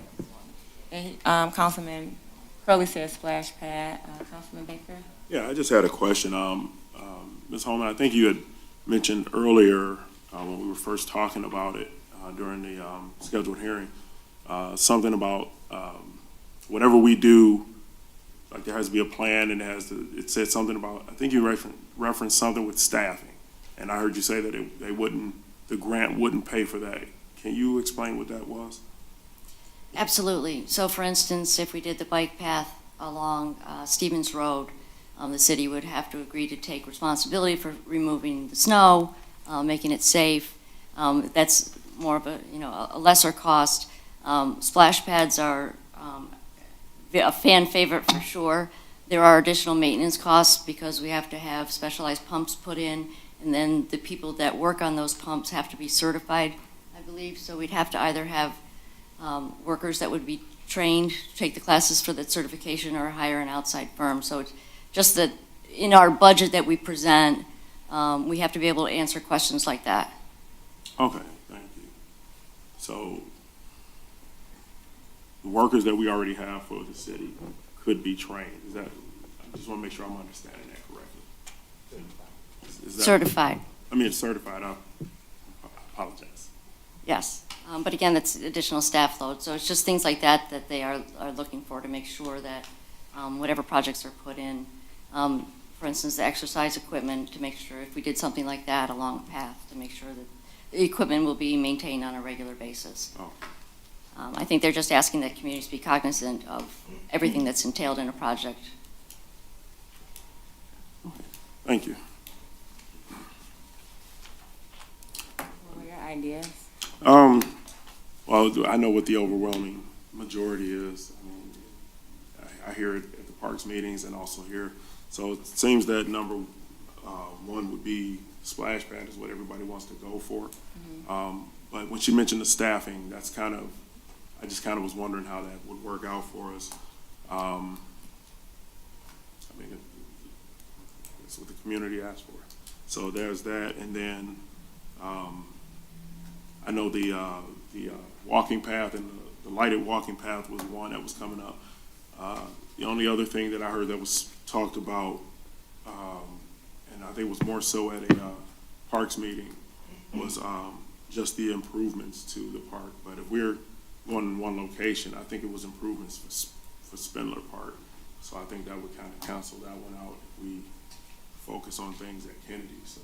Okay, thank you. Ms. Holman, we can't apply for the grant to do just improvements though, can we? I mean, didn't we discuss that before? We couldn't use it for improvements, like maintenance things? No, not for maintenance. It really has That's to what be I thought. focused on recreation, and offering opportunities for, as many different people as possible. But can we use it to make, things more ADA compliant? So like, at like Kennedy Park, for instance, there's some issues with like it being ADA compliant. We can use the money towards that, correct?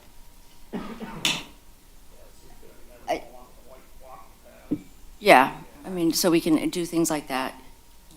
Oh, yeah, when I said improvements, that's actually what they were referring to, not actually maintenance, but improvements for more accessibility for people of all needs.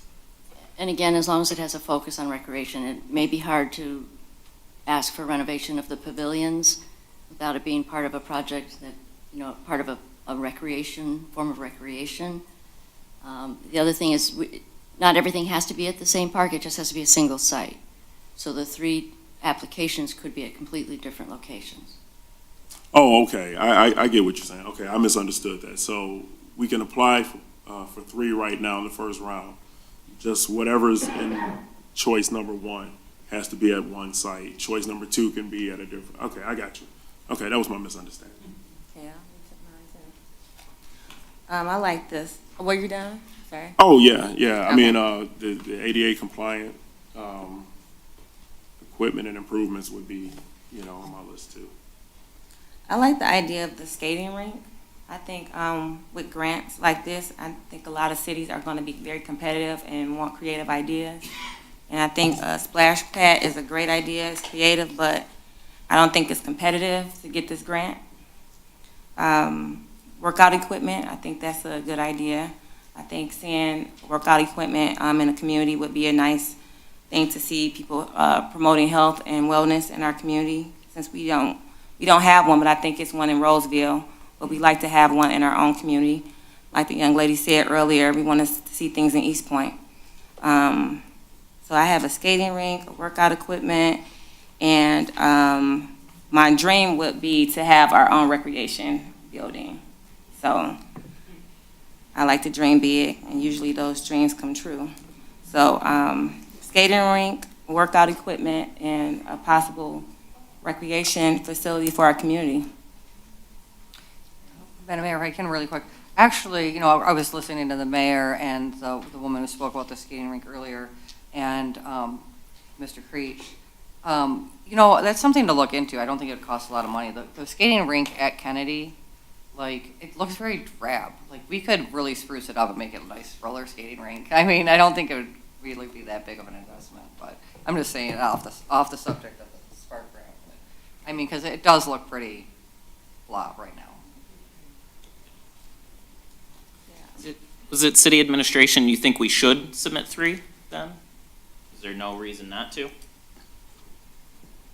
The only qualification is that everything has to be finished by December 2024. So just they ask that people look, the communities look for their capacity. But we have confidence in our engineer and their management of the contract. So I know some of the bigger cities around here, we're definitely up to submitting 9. Yeah, I know we wasn't successful on a lot of grants because we weren't competitive with our ideas enough. I think we were. I think we did one with Harper Woods, and we wasn't successful in winning, but I think we were close. So I just want us to be mindful on when we're doing things like other cities. Sometimes when you have grants like this, people are thinking outside the box, and we want to win. And so the skating rink for me again, and the workout equipment for health and wellness. Skating rink is for health and wellness too. And I think all ages and all kids are like skating rinks. I just think that's, an awesome thing. We shouldn't have to always go to different communities and share their recreation. We should be able to have it in our own community. And also a recreation building for our residents, our seniors, and so many possibilities that we can use that recreation building for, if possible. So, yeah. All right, council. I think we put some recommended ideas on there. Yeah, ultimately, I don't think we need a motion, do we? Do we need a motion, or you just for the top 3? But I think We do. I What do you think guys so. think? Well, I think then, right, the Yeah, we plan's do. to come back on our next meeting with the finished grant applications, basically, right? You want the top, well, the majority of each one, correct, first? We need the direction on the top three projects, the first three projects to submit, and then we actually do not want, because it is so competitive, we are not going to publicize our grant application. But what we do need, we're going to need the city attorney to create a resolution. We do have samples, but for each project, there will need to be a resolution that specifies basically the name of the project and the location, without giving away too many details. So I think, so you want us to, so I think the number one right now was obviously the splash pad and walking path, right? onto Kennedy. Agreed, yeah. Yes, that's the first one. Yes. Second one, the walking trail. What about a walking path with the exercise equipment? I think we could incorporate that all into one at Kennedy. Yeah. You know what I'm saying? Because she brought up the exercise equipment, and that's a good idea. And just a walking path, we might be able to make it bigger, so. Well, that's a great idea, but have every now and then, you can stop and do a Yes, exercise. yes. Yeah. And what would be the third? Do we have a third? I think we talked about the skating rink. The what? Well, I don't know if we'll be able to Skating do a rink. skating rink if we already have a skating rink. That would be my question. Can we do updates, not to interrupt you? We can do updates. I don't know that, as I believe it was Councilmember Lucido said, that it would be up to $100,000. I mean, this is a big grant. We want to go big. I agree. I've seen the rink, and then as well as the little skate park. It might be fun to have some like real bright colors out there to spruce it up and really make it eye-catching. But we are looking to ask big. This is truly a one-time chance. What about the bike path? Yeah. I mean, I don't know how the rest of the council feels about the bike path. I was gonna ask you about that. I thought, I liked that idea that you brought up. I wanted more clarification on why we can't do the skating rink. Say that one more time. A bike path where? At Kennedy? Hold on one second. I was asking her a question, waiting for her to finish, please. I don't know that upgrades to the skating rink would really be between 100,000, and we're really looking for projects that are closer to $1 million. Okay. So we definitely can look at what would need to be done and come up with an estimate for the next round. If that would suffice. But some of the things, we have looked at some of the costs that would be involved. So a splash pad is definitely getting us close to $1 million. Walking trail, especially with the equipment, that could put us into the high range of the grant also. And then, of course, the bike path also. Yeah. We're looking at well into the full amount of the. Yeah, so I Miss. think Councilman Curley. I just, So the bike path would be where? The bike path that they emailed us about was from Kennedy Park to Spindler Park along Stevens. Oh. Yeah. It would be Think like that'd be by the cool. sidewalk, like by the sidewalk. I mean, it doesn't, we Yeah. don't, I mean, Yeah, and we won't be messing with anyone's parking, Councilman Curley. Yes, Because everyone's parking I know, is yeah, good. no, yeah. What was that? I'm sorry, can I, the estimate?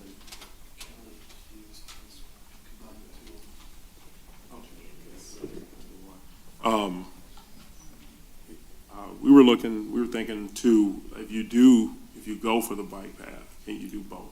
Like Kelly Ann Stevens, can you do that like as a? Well, we incorporated it all into one path. It's all connected. I don't see why we wouldn't be able to, right? As long as it's connected, I think. It could all be one that the only limit then would be the cost. So we could see what our engineer puts together. If I may highlight our new economic development manager, he is researching combinations, splash pads and ice rinks as we sit here. In comment though to the ice rink, I don't know if anyone remembers this, but I think it was probably about 6 years ago. We did attempt to put an ice rink in Spindler Park. It was not successful, but we did attempt to put an ice rink in it on the tennis courts. If that's a third choice on the majority of the council for a bike path, as long as I can have you guys nod your head yes for a basketball court on the second round. I already said yes. I mean, I think we should put a basketball court in our next budget. And I just pay said for that. it. And I'm not even, I don't care not even where it worried about comes the from. grant, just Budget or free money. I don't budget care. one every year. That's what he's asking. Yeah, no, for sure. I would support a basketball court. Harvey's right about, if you've never been over there just to watch the kids, honest to goodness. I know I'm going off the subject, Madam Mayor, so forgive me, but it is fantastic. And the kids are like, okay, you want to go, they just sit out, they play with the ball, if they're down at one end, they play, and then they come down, and then they run over here and play, so. But there's 45 kids there. 45 kids. There's only 10 people on a team, so we got to get that in the budget, whatever's the fastest. Free money from the feds or the budget, but you guys would pay for it. Yeah. We Nothing's have, for free, yeah, you're right. Okay, moving right along, I just want us to not ponder on one thing. We have a, All right, so I guess I'll make the Well- motion to authorize city administration to. well, hold on, I'm sorry. I know you're rushing out. I just made the comment. You was like, well, let's get this done. So I just want to give our new economic director some time to talk about what he thinks, and then I'll give you for Councilwoman, see what his ideas were. Not only is he our new economic director, but he's also a resident. So to hear what you have to say, we really want to know that. Thank you. Thank you, Mayor. Mhm. So, having used Kennedy Pool in the summertime when I was a kid, I'm a big fan of the splash pad as well. I think it's a happy alternative between the expense of having a pool and, still having some water recreational facilities in the community. I'm also a big fan of the bike path connecting Spindler and Kennedy Park, and that could be part of a broader non-motorized trail plan that we incorporate throughout the city. I know we've talked about some other plans along Kelly Road as well, so those would probably be my top two, but yeah, I think we've got a lot of good ideas on the table, so we should definitely investigate and consider all of them before deciding how to move forward. Thank you. Councilwoman?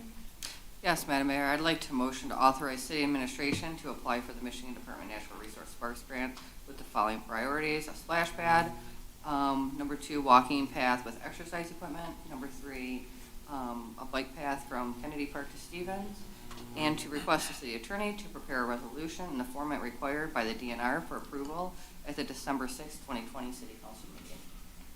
Second that.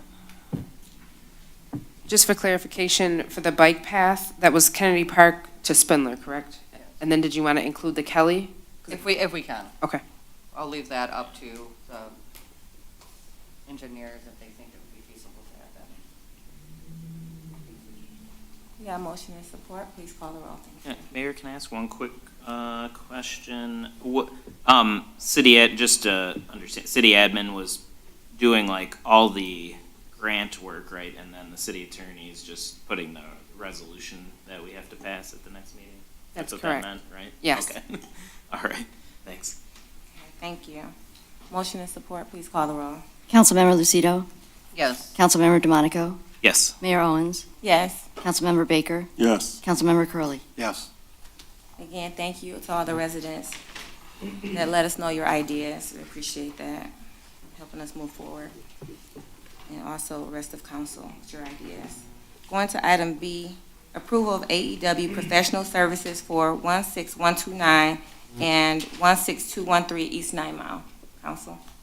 Yes, Madam Mayor, if I may, really quick. So, after reviewing this, I think that maybe that the council needs to have like a capital improvement meeting before moving forward with this, to kind of have this discussion on what their vision is for the property before we move forward with architectural services for it. So you would like to table this? Or go back? I mean, ultimately, that would be my opinion, but because I might not be here at the time, I'll leave it up to the rest of council. That's just my opinion. It'd be nice if council had an opportunity to discuss this property before moving forward. Like you want to say something, Councilman DeMonico? Oh, sure. I'm always ready to say something. We know. I think Councilwoman Lucido's idea is interesting, for sure. I think maybe a quick workshop to discuss before jumping into really any consulting services or just even a overview from someone else. I think just throwing off ideas, because I think even some basic questions, I still wasn't even sure if we all agreed on that are in this proposal. So I think probably the easiest is like not during a normal meeting, because it's already 8:45 and we haven't even discussed this yet. But like a workshop type meeting, I guess in the near future, that maybe could go along with the rest of the capital like we have done in the past. I think we just haven't because of COVID, and well, yeah, I mean, obviously COVID changed a lot of things. So maybe doing like our normal capital thing where we talk about the different buildings and talk about different infrastructure like water and roads like we usually did before. Yeah. I agree. Council down there? Move right along. That's fine. Item C? If they want to get more information, I mean, that's fine. Yeah, we'll direct that, our city manager, need more information on that. You were talking about doing something with the community, or just, well, they're gonna come anyway to open meeting, and just bringing something together so we can get some ideas. Yeah, it'd just on be the like building. probably close to as it was before, where we just have like, the 2 or 3 different topics on the agenda in a normal hearing of the public or public hearing or whatever. Yeah, I agree. Okay. And then so did city manager just want to propose a date or something to do something like that then? See when. Did you guys want to do it now, or did you want to wait until budget time, or, I mean? We'll have to do it now. Looking at the audit, it's like the new year. So, It could be like January. yeah, like January, yeah, let's do something January. Okay, do you want to do it on an off week or prior to another meeting like we did the audit? Can we do it on a council meeting day and At like an hour 6? before, like at 6? First, Let's do it on a council day. yeah, Got it. council meeting day at 6. Shouldn't take that long.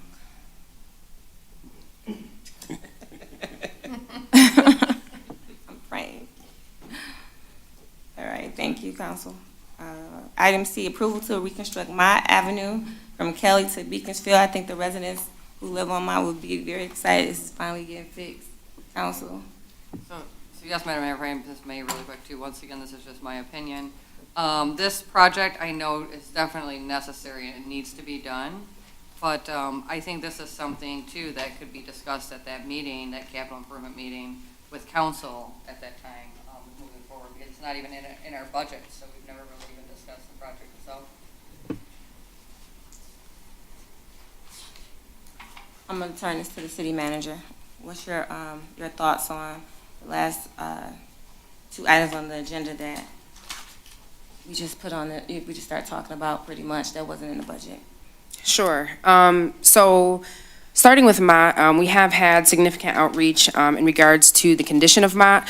We've gone over with our engineer, Randy, myself, several of administration have been over. Actually, while we were over on Mott, we had several people that lived on Mott that came out to express their concerns over how kind of in disrepair the road has been. It's actually like in an up and down motion. It's irreparable. It is a situation that we are recommending that we do add in this year and begin reconstruction hopefully in the springtime, dependent on everything being completed on the engineer side. So no, it's not something that is in the capital improvement plan, but it did fail the PACER rating and it's not currently scheduled for construction. So we are aware that it is a street that needs to be reconstructed, and this is administration trying to put it in motion because it is one of the streets in the worst condition in the city, and so we are asking that we transfer the funding to local streets and consider reconstructing this street in the spring. Council? Well, I don't have a problem with dealing with it now. And there's a lot of streets in Eastpointe that are in terrible shape. I won't even talk about my own street, but Mott is terrible. And if we can make a transfer and get the thing done, I don't think we need to wait. I think we need to move on. Yeah, I would be in support of that. I mean, just with the information that we have about this street and the firsthand knowledge of our administration going over to check it out, the residents coming up telling us about, you know, the conditions of this road, and that's what we're supposed to do. So I would be in support of that. Madam Mayor, let me make a motion, if you allow me, to get it on the Please floor. do. Then if there's any more discussion, that's fine. If not, we can take roll call. I would move to transfer $1,400,000 from the general fund into the local streets and authorize the city manager to execute project agreements for AEW to proceed with the construction of Mont Avenue from Cali Road to Beaconsfield for fiscal year 2022-2023. I second. Motion and support, Councilman DeMonico. Madam Mayor, thanks. Yeah, I guess, just two comments for me. I guess I just would refer to like what I've said before about the, COVID funding, the federal COVID funding. I just would not be in favor of using that for, repaving a road. Just, what I've talked about in the past without, you know, listing everything, that wouldn't be on the priority list for that.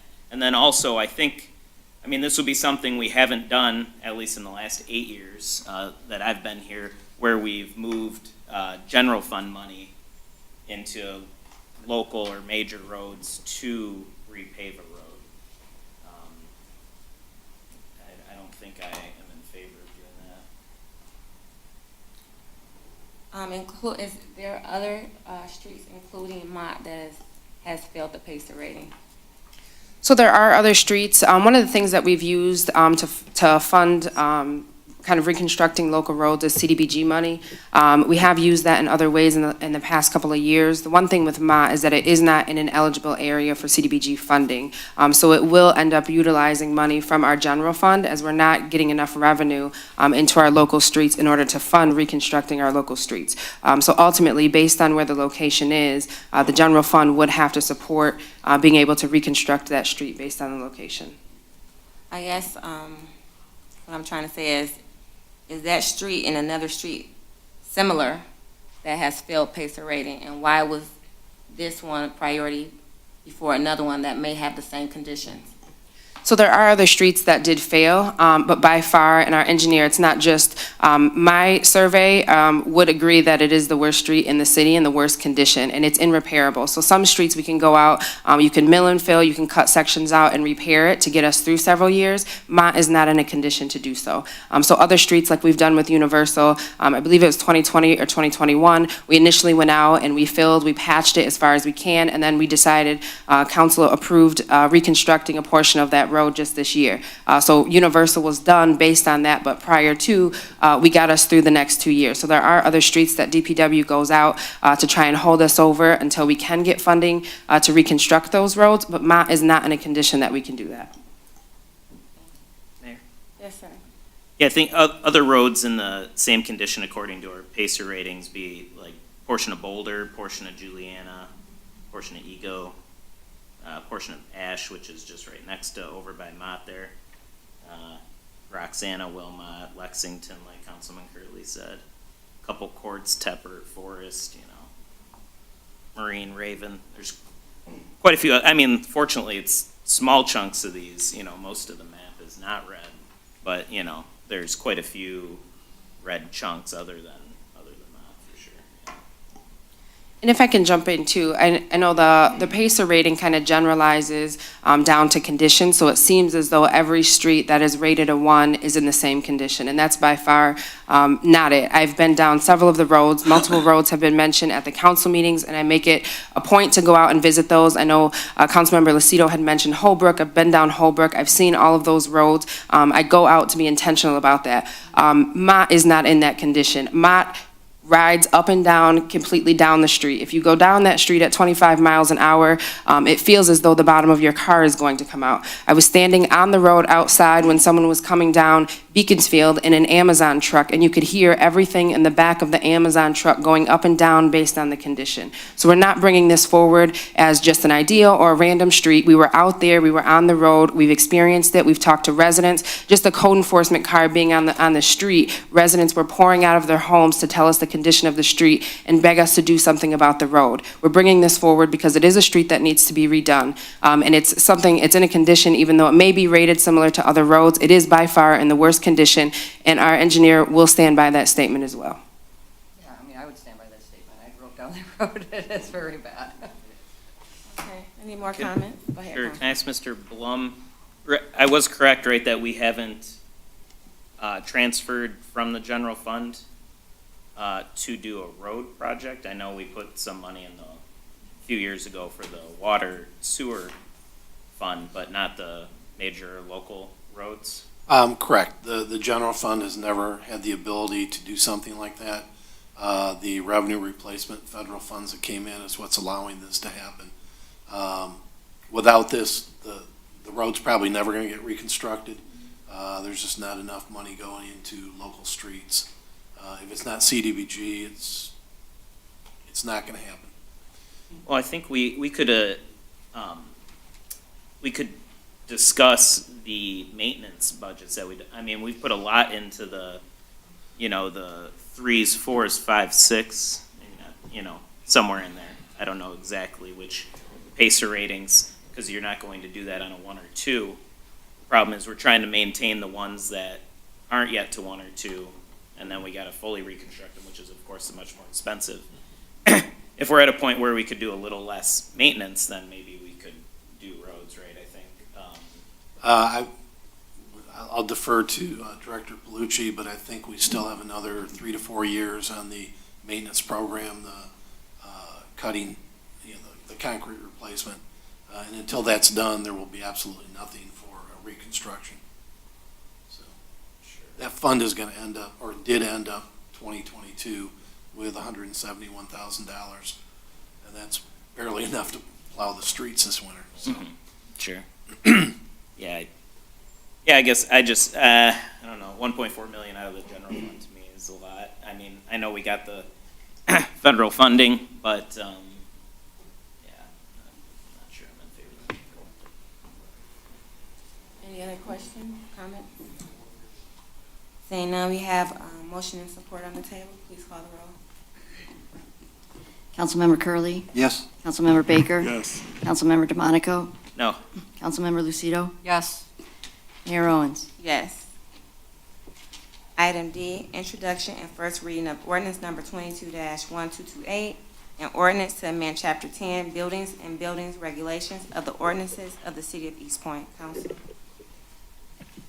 Yeah, Madam Mayor, I'll motion to introduce and give first reading to ordinance number 22-1228, an ordinance to amend chapter 10, building and building regulations of the ordinances of the city of Eastpointe.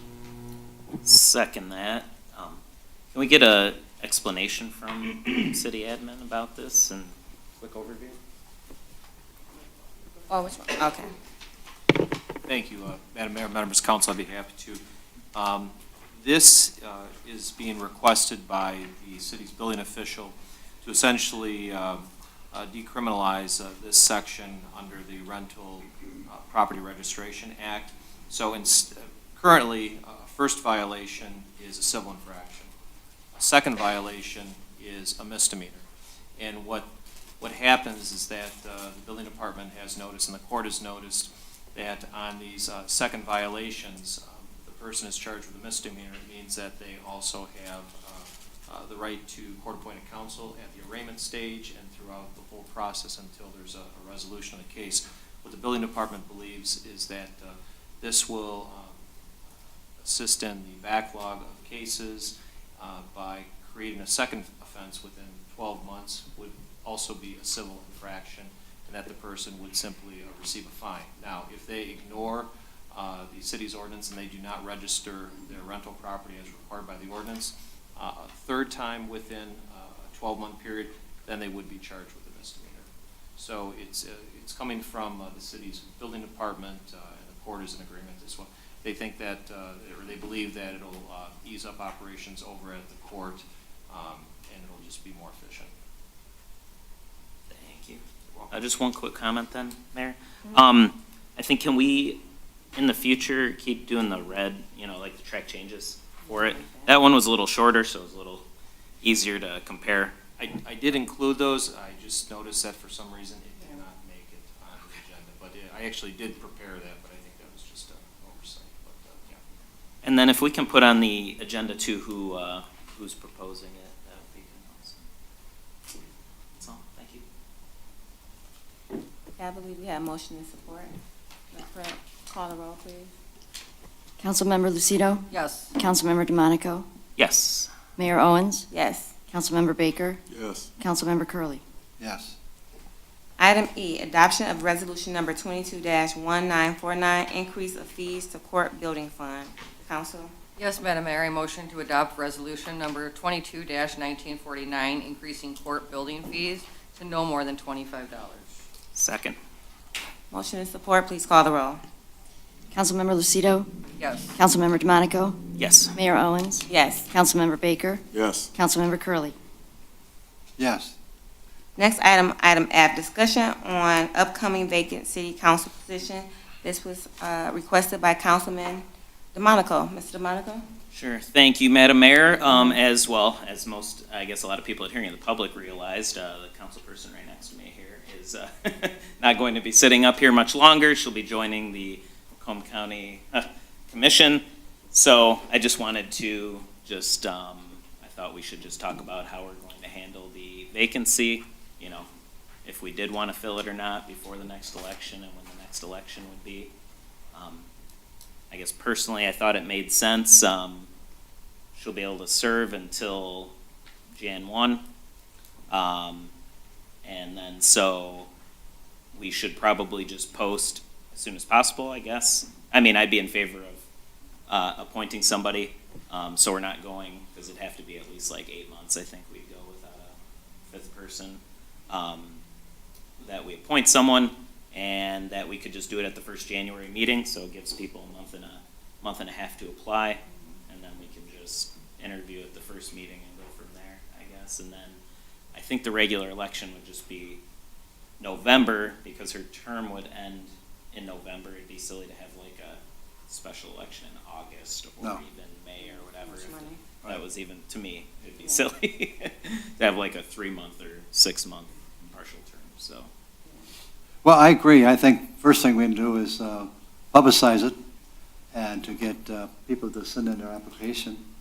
And then we'll need a day that, I have no idea how many will apply. What was it, 10 or 12 last time when Mr. Baker was appointed? So I certainly would not want that on the same night if we have a council meeting, because they could go, we'd have to have a special meeting. And then the 4 of us would select somebody. We have maybe a number system, 3, your best one would be a 3, and then a 2 and a 1, and then count and see whoever got the most points. We just need to figure out what date we would interview. We can kind of think about that, but we really don't need to, I'm not sure we really need to, since we know that Sarah's, she's leaving us. I'm happy for her, though. There's no reason why we can't get something made up for the verbiage for the application and publicize it in the East Sider and the Macomb Daily and on our city channel. So were you thinking like, did you want to do just a Tuesday, do January 10th? We just have like another meeting. I think in the past we've done like Thursday, but the Thursday, the first week, I guess would be planning commission also. We could do like the next day, January 4th, I think here wouldn't have. January 4th? It'd be like the day after the first. Yes. Yep. City council meeting. That would work. Oh, he's checking.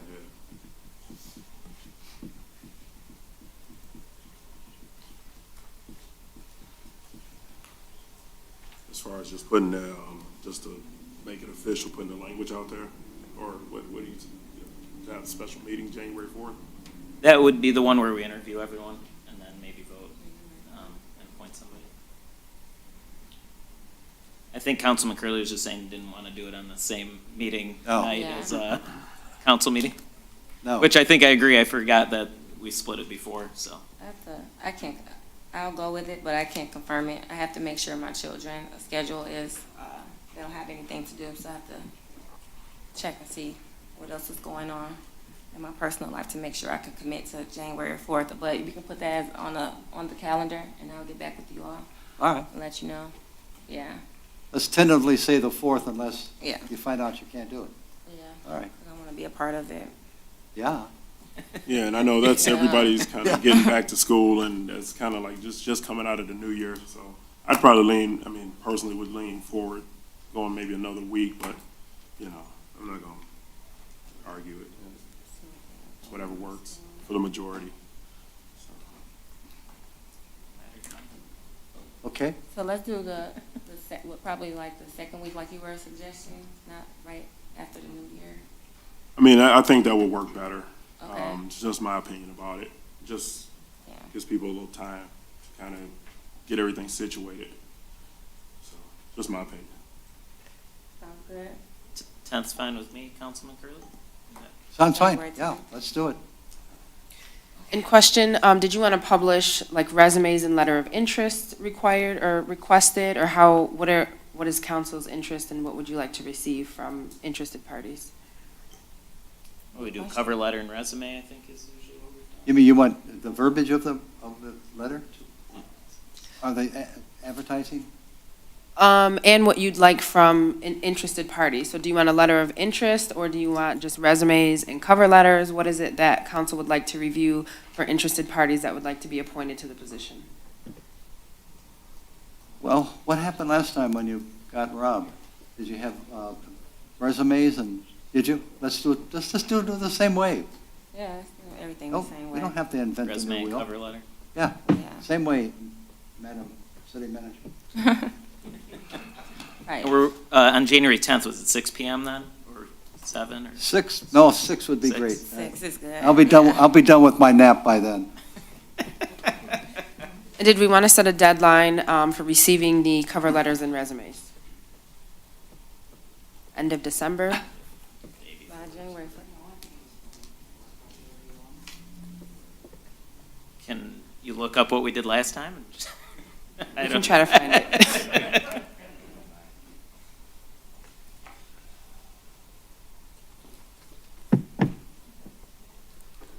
Okay, are we set Okay. for, yeah, let's move it right along then. So we have January the 10th at 6 PM, and then pretty much we're doing the same as we usually do.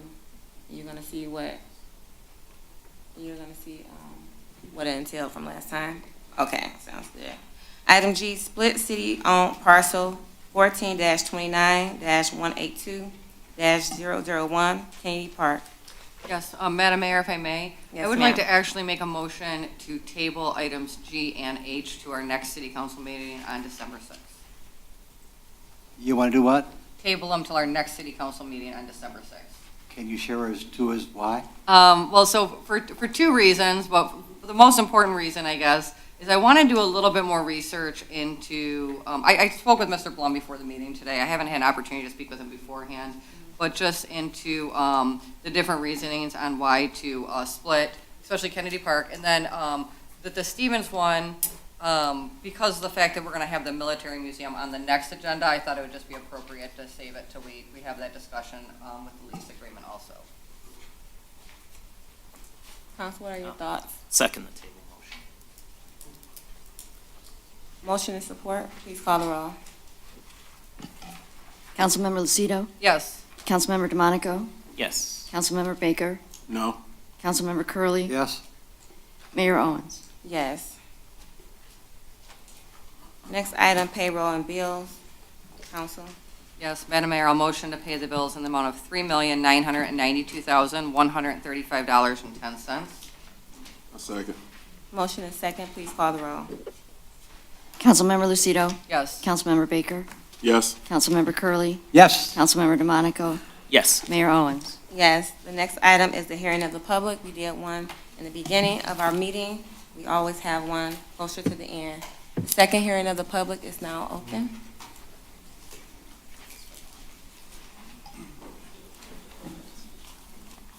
Mayor Owens and council, once again, I'd just like some clarification on the ordinance here proposed 22-1227. I don't know if it was changed from the minutes.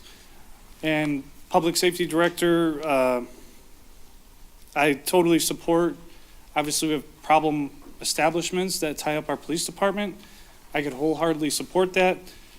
But the language proposed here says responsible party means any individual, firm, corporation, limited liability company, or any other legal entity responsible in whole part causing the need for emergency. The city may proceed against any or all such persons or entities. What I see out of this, not that it would happen, but this language seems kind of extreme. If there's a family going through a mental health crisis and they call for help 7 times, or a couple going through a domestic dispute, this is what I get out of that language, that they could be possibly billed for this response. I'm not saying that would happen, but this language seems very extreme. I just feel like we're opening ourselves up to another Macomb Daily headline. I just don't see other municipalities even entertaining an ordinance like this. Thank you. Thank you. Anyone else, please?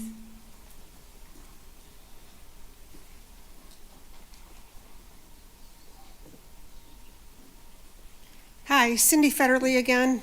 Harvey, the basketball courts at Kennedy Park that used to be there 20-some years ago were a nuisance for the neighbors that lived across the street. That's one of the big reasons they were taken down, because the neighbors were hearing the basketballs and the kids and the yelling and all of that. So before we talk about putting courts there again, we need to poll the neighborhood, probably.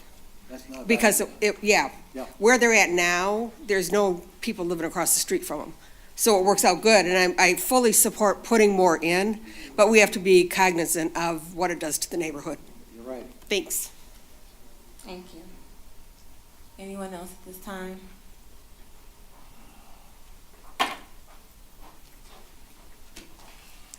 Yes, Madam Mayor and Council, I deeply appreciate you've had a lot of things to talk about tonight, but there again, too, I guess I'm back.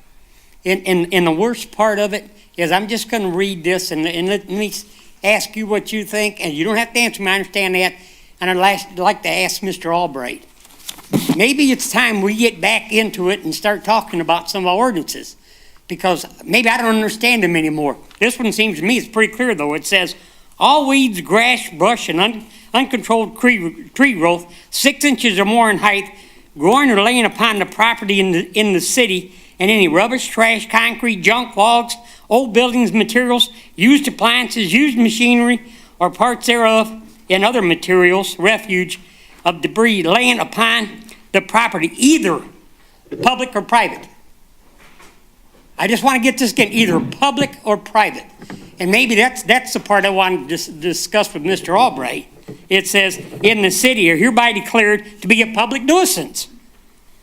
Nuisance exists, they are permitted to remain, shall cause the same as to be cut down, destroyed, or removed by the same manner at which in the time provided. However, rubbish, trash, concrete, junk, logs, building materials, used appliances. Just to read this, it says, and the purpose fails to do so, then the city manager, which I talked to earlier, she tells there's nothing we can do about it. I don't understand this. I really don't understand this. Do they have that much control over the city?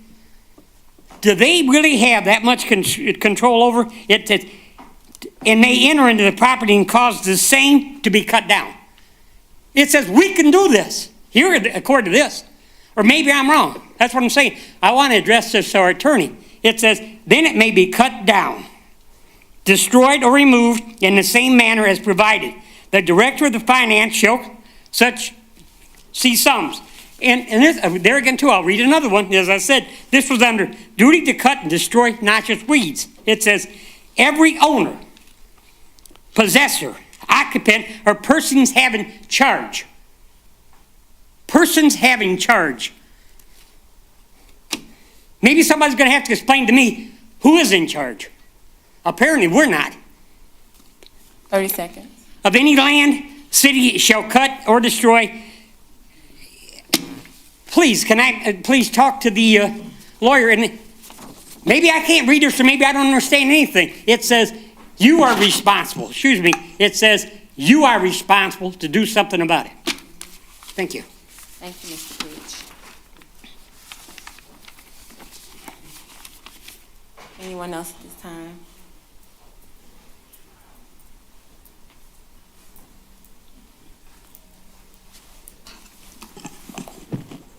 Larry Edwards, Eastpointe residents, council, mayor. I'd like to first of all congratulate Ms. Lucido in your new upcoming office and what have you. But I just want to address a few things here. I kind of got same concerns, I think, somewhat in regard to Mr. Cheeks and what have you. Mine is dealing with the eminent domain and what have you, and the bike trail and what have you. I understood that it was take out a certain portion from the curve back to the sidewalk and what have you. And so I've always understood that it was like 3 feet or so, but I heard, I think Mr. Cheek mentioned it was like 5 feet and what have you. So once that's used and what have you, then what do the property owner have or own? Or do you add on more domain, eminent domain, to where you can come and just keep on taking and just keep on taking and keep on taking and what have you? I mean, where does it end?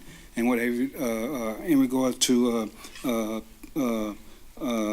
the city as well as the utility people coming and digging up things and taking over your property and what have you. I've already had in my backyard 2 trees killed, and one is on the way to be killed from just hacking and cutting and all this here with no concern, no care of what in regards to the telephone lines and all of this and what have you. So that is one of my concerns and what have you.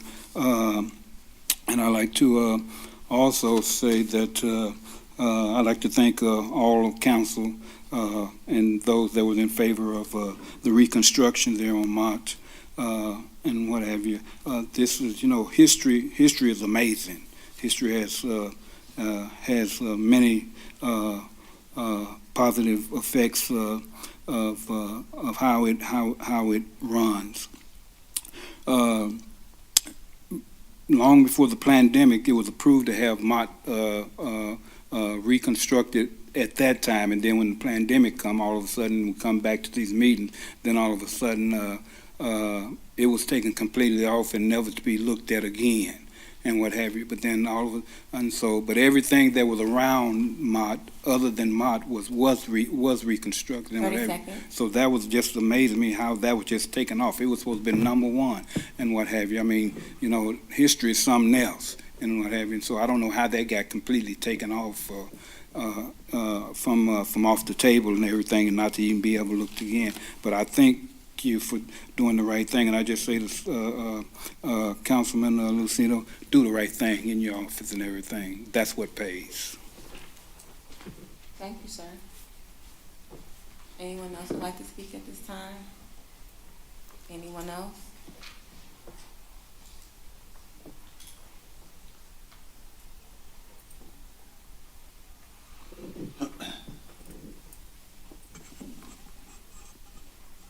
Karen Morajan, Eastpointe resident. Just one quick thing with the DNR project. There was one thing I did forget to mention. I'd like to see something incorporated where it's in conjunction with animal control and our local shelters to have pet adoptions in the parks. And also educate residents in just things they may not know about in regards to care for their animals. And we really need to get this Animal Welfare Commission going. There has to also be something, if it's not already currently in place, for anyone who is struggling to provide food for their companion animals. We really want to stress the importance of making sure that people are able to keep their animals instead of feeling like their backs are up against the wall and they have no choice but to, give them to a shelter, or worse, go online and try to find a home, that way. There's too many nasty people trolling social media. They have no intentions of giving animals forever loving homes. They're trolling the sites to get animals for fight bait or sell them to Class B dealers for horrific medical research where these animals are literally tortured to death. So I wanted to get that out there. I'd really like to see that happen in all of our parks, rotate it, have pet adoptions, get our new animal control officer involved. And I've spoken with him a couple of times. I need to get back in touch with him again so that we can get this Animal Welfare Commission off the ground. In shifting gears, there's been a lot of concerns from, residents tonight about things that just are not happening in the city in regards to ordinances. We as citizens are expected to 30 comply with the ordinances, but when it comes to we as citizens asking the city to enforce these ordinances, they're not being done. And I've mentioned this several times throughout the years, the nuisance tenant ordinance needs to be enforced. This is ridiculous. They're putting a huge strain on the police department, and the slumlords are doing absolutely nothing to abate the nuisance. They could care less. Their Time is up, ma'am. attitude is they paid their rent. What do you want us to do? Got it. Anyone else would like to speak at this time? Yes. Okay, even though I don't know where the two parks are at, I'm gonna make it my business to go by there.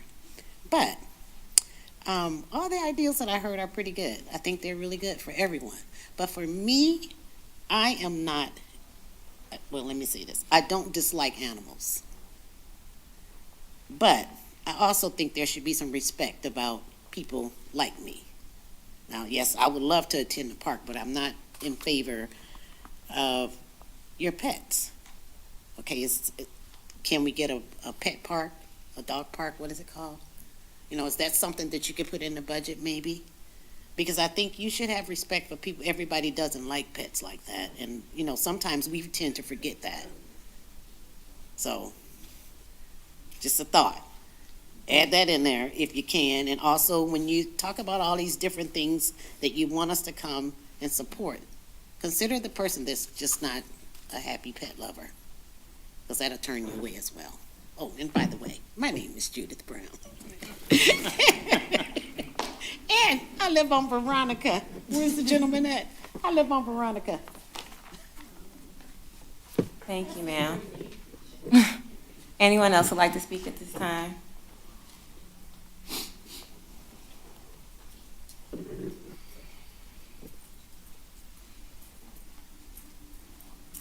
Hello, Hidel Toma.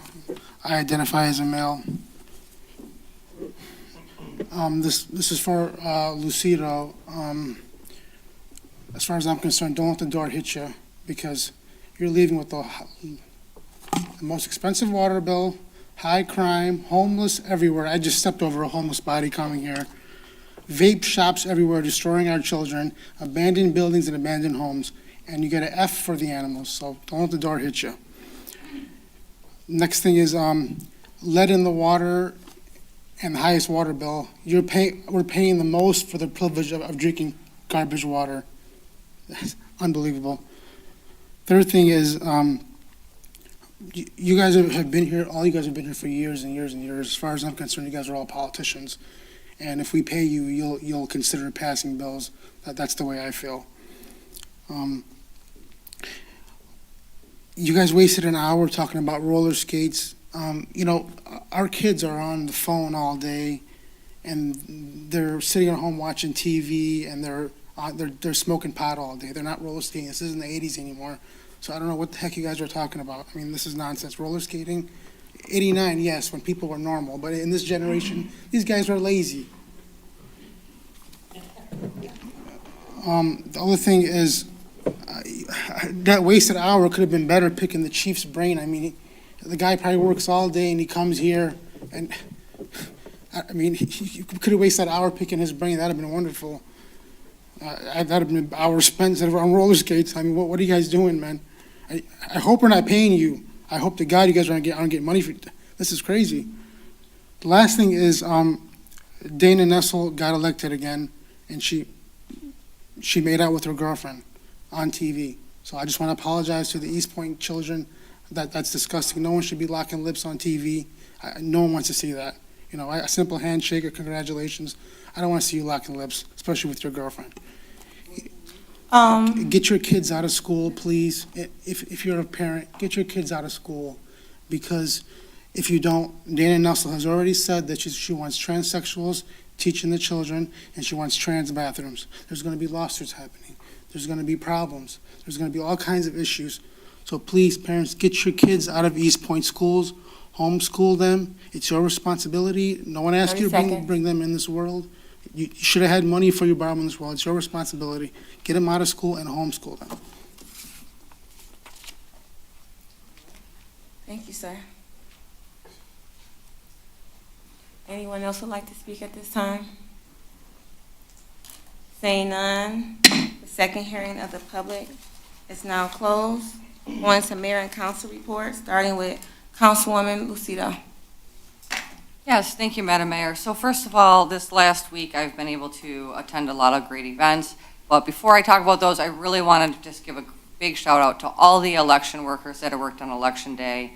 Those are really long days. A lot of those workers worked 12 to 18 hours to make sure that our elections are safe and secure and done accurately, and they all deserve like a huge round of applause, because it really, they did an amazing job, as they always do. So I really do appreciate that. You know, I'm out on Election Day a lot working, and I do get a lot of compliments, you know, from the residents and everything about how smooth they go. So we do appreciate that.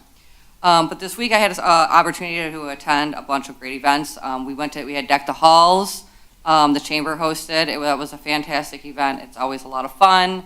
It's always enjoyable seeing everyone. I usually spend money that I don't need to be spending, but it's a good time, and we always have, it's a really nice event, and they raise money for some really good causes there.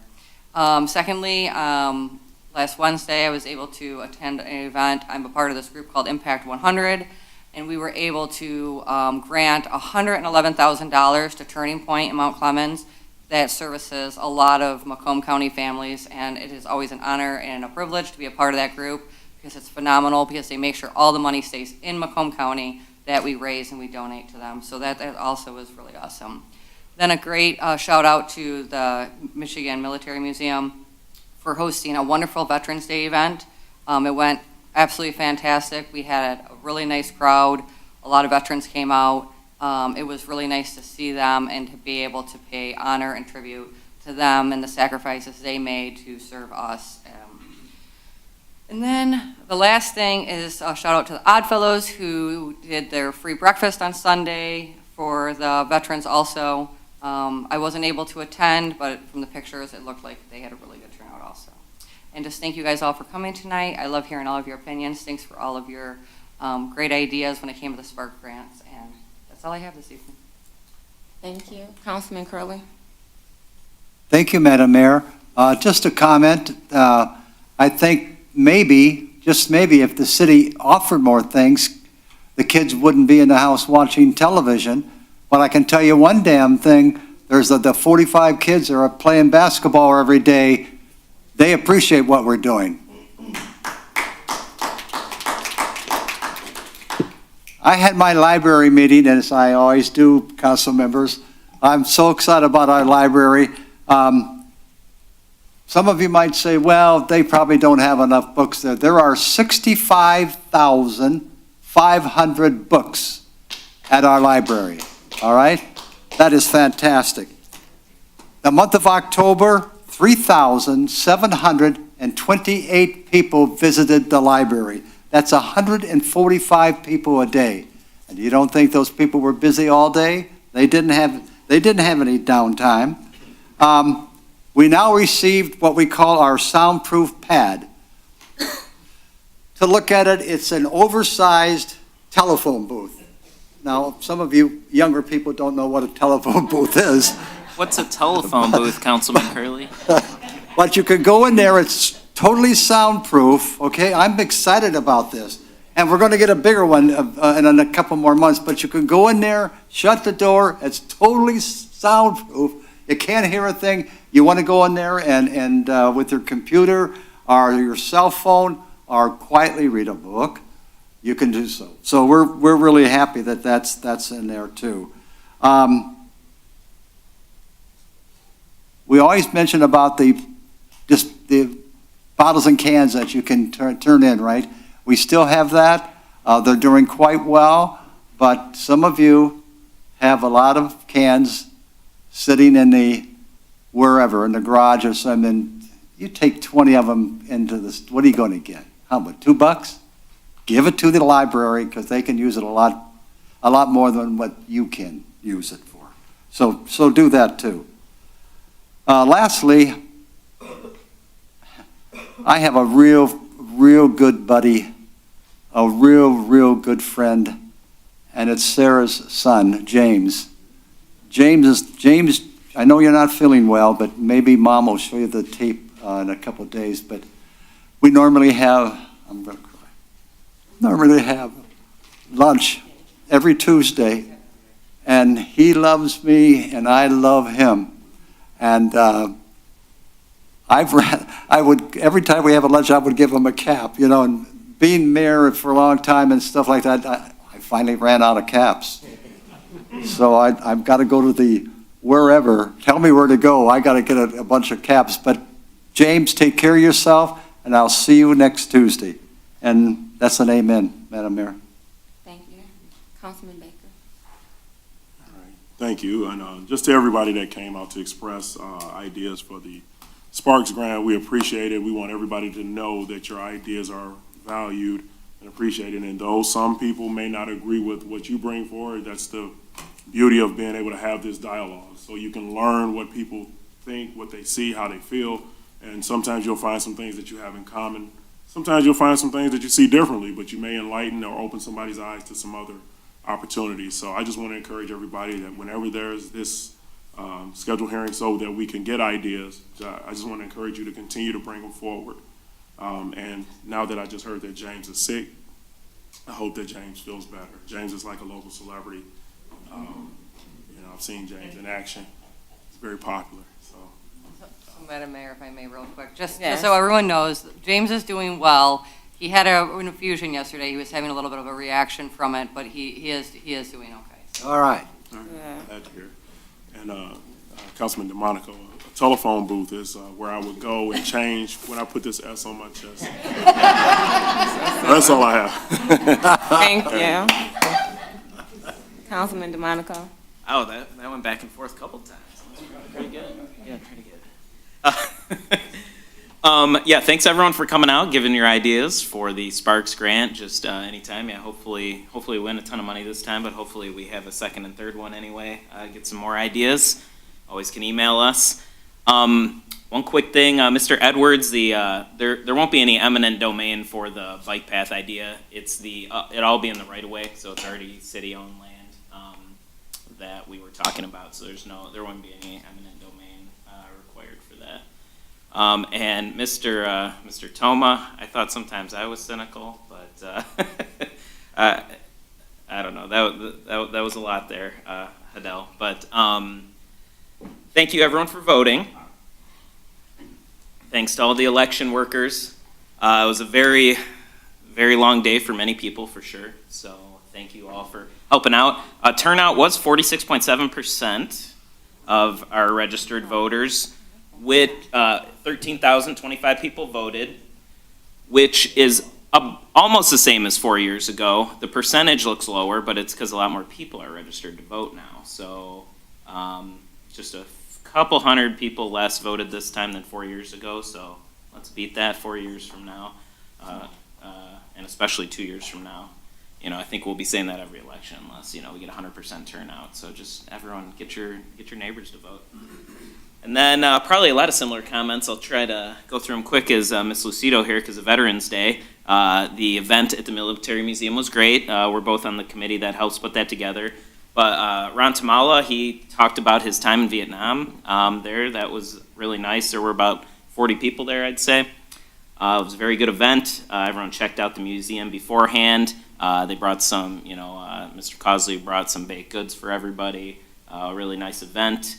And then the Oddfellows did a great breakfast. That was nice. Met a few new people on Sunday at their Veterans Day event. If you can come out, go to it next year. And then Deck the Halls was great as usual. It's a very hectic event. I feel good, hectic in a good way. There's all kinds of, if you've never been, try to go next year. They do silent auctions. You can get all kinds of Christmas presents. If you're like me, you don't really have any yet, so I should have picked up some. I didn't. But there's silent auctions. There's a live auction. There's 50-50. They raffle off a whole wagon of liquor. All kinds of stuff. Then I'd like to congratulate Dan Zander again. He is such a great, I know he's not here right now, great community member. 30 years as crossing guard. We'll see him at the podium here again for 35 in 5 years. And then rest in peace, Keith Ward. It's unfortunate for sure that he's passed away. It was a very nice service at the high school over the weekend for him.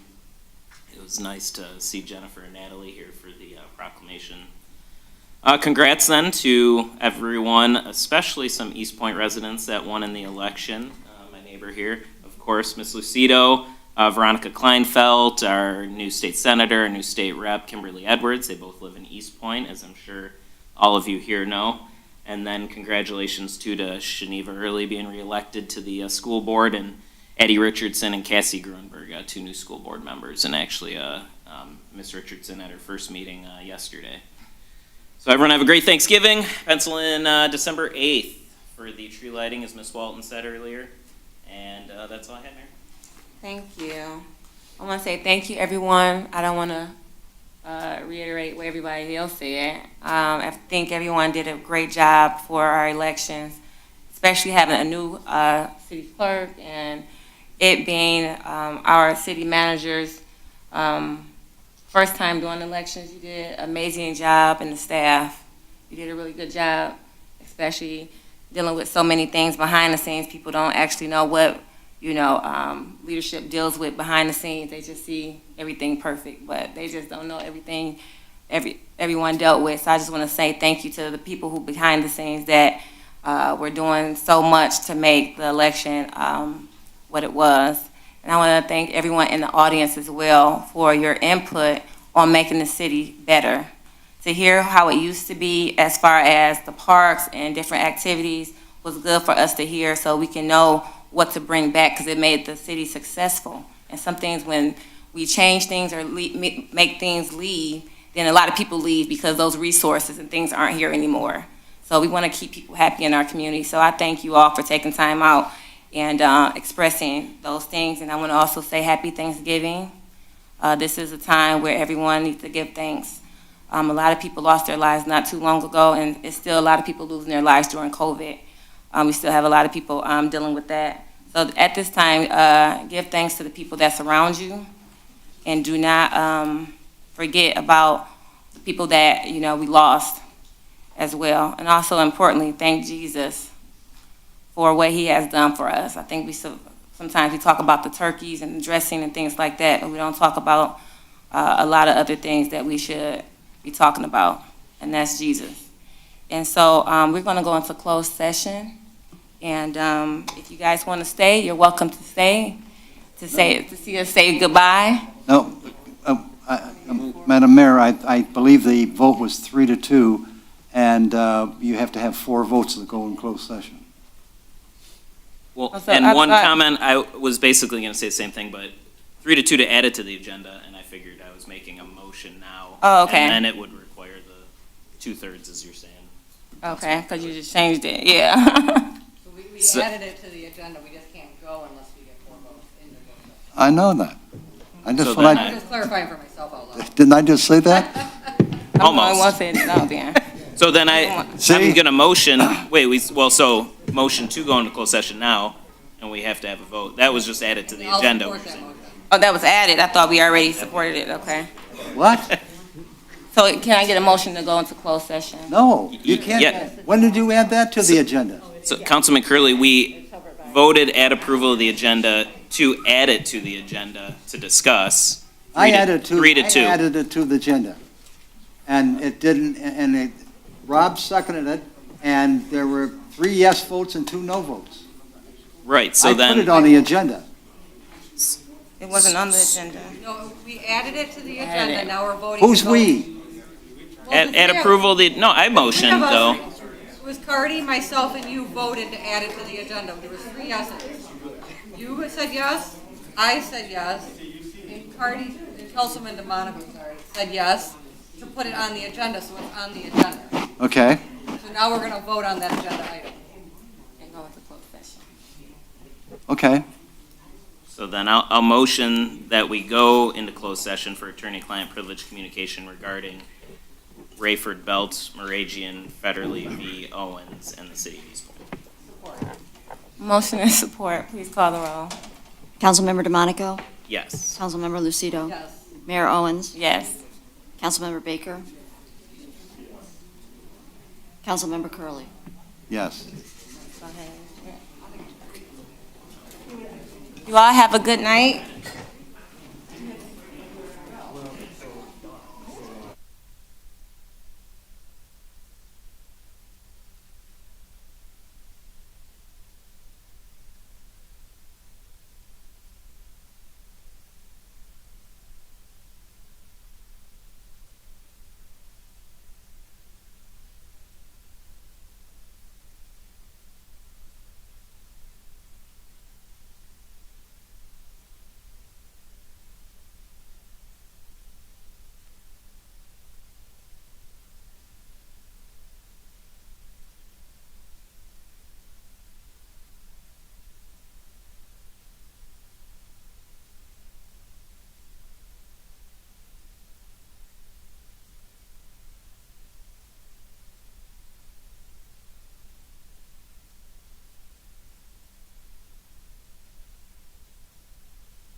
Here you go, Bill.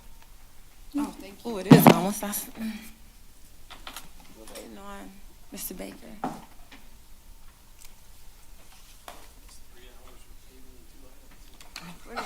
Right.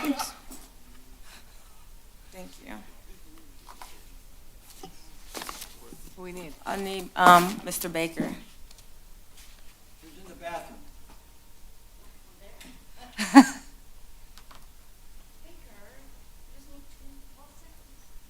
There he is. He's coming. I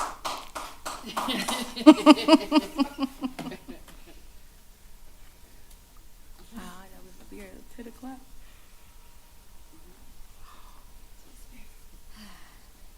Chop, chop. Wow. I mean, might as well. So We spent rude. 2 hours on what they say. So rude.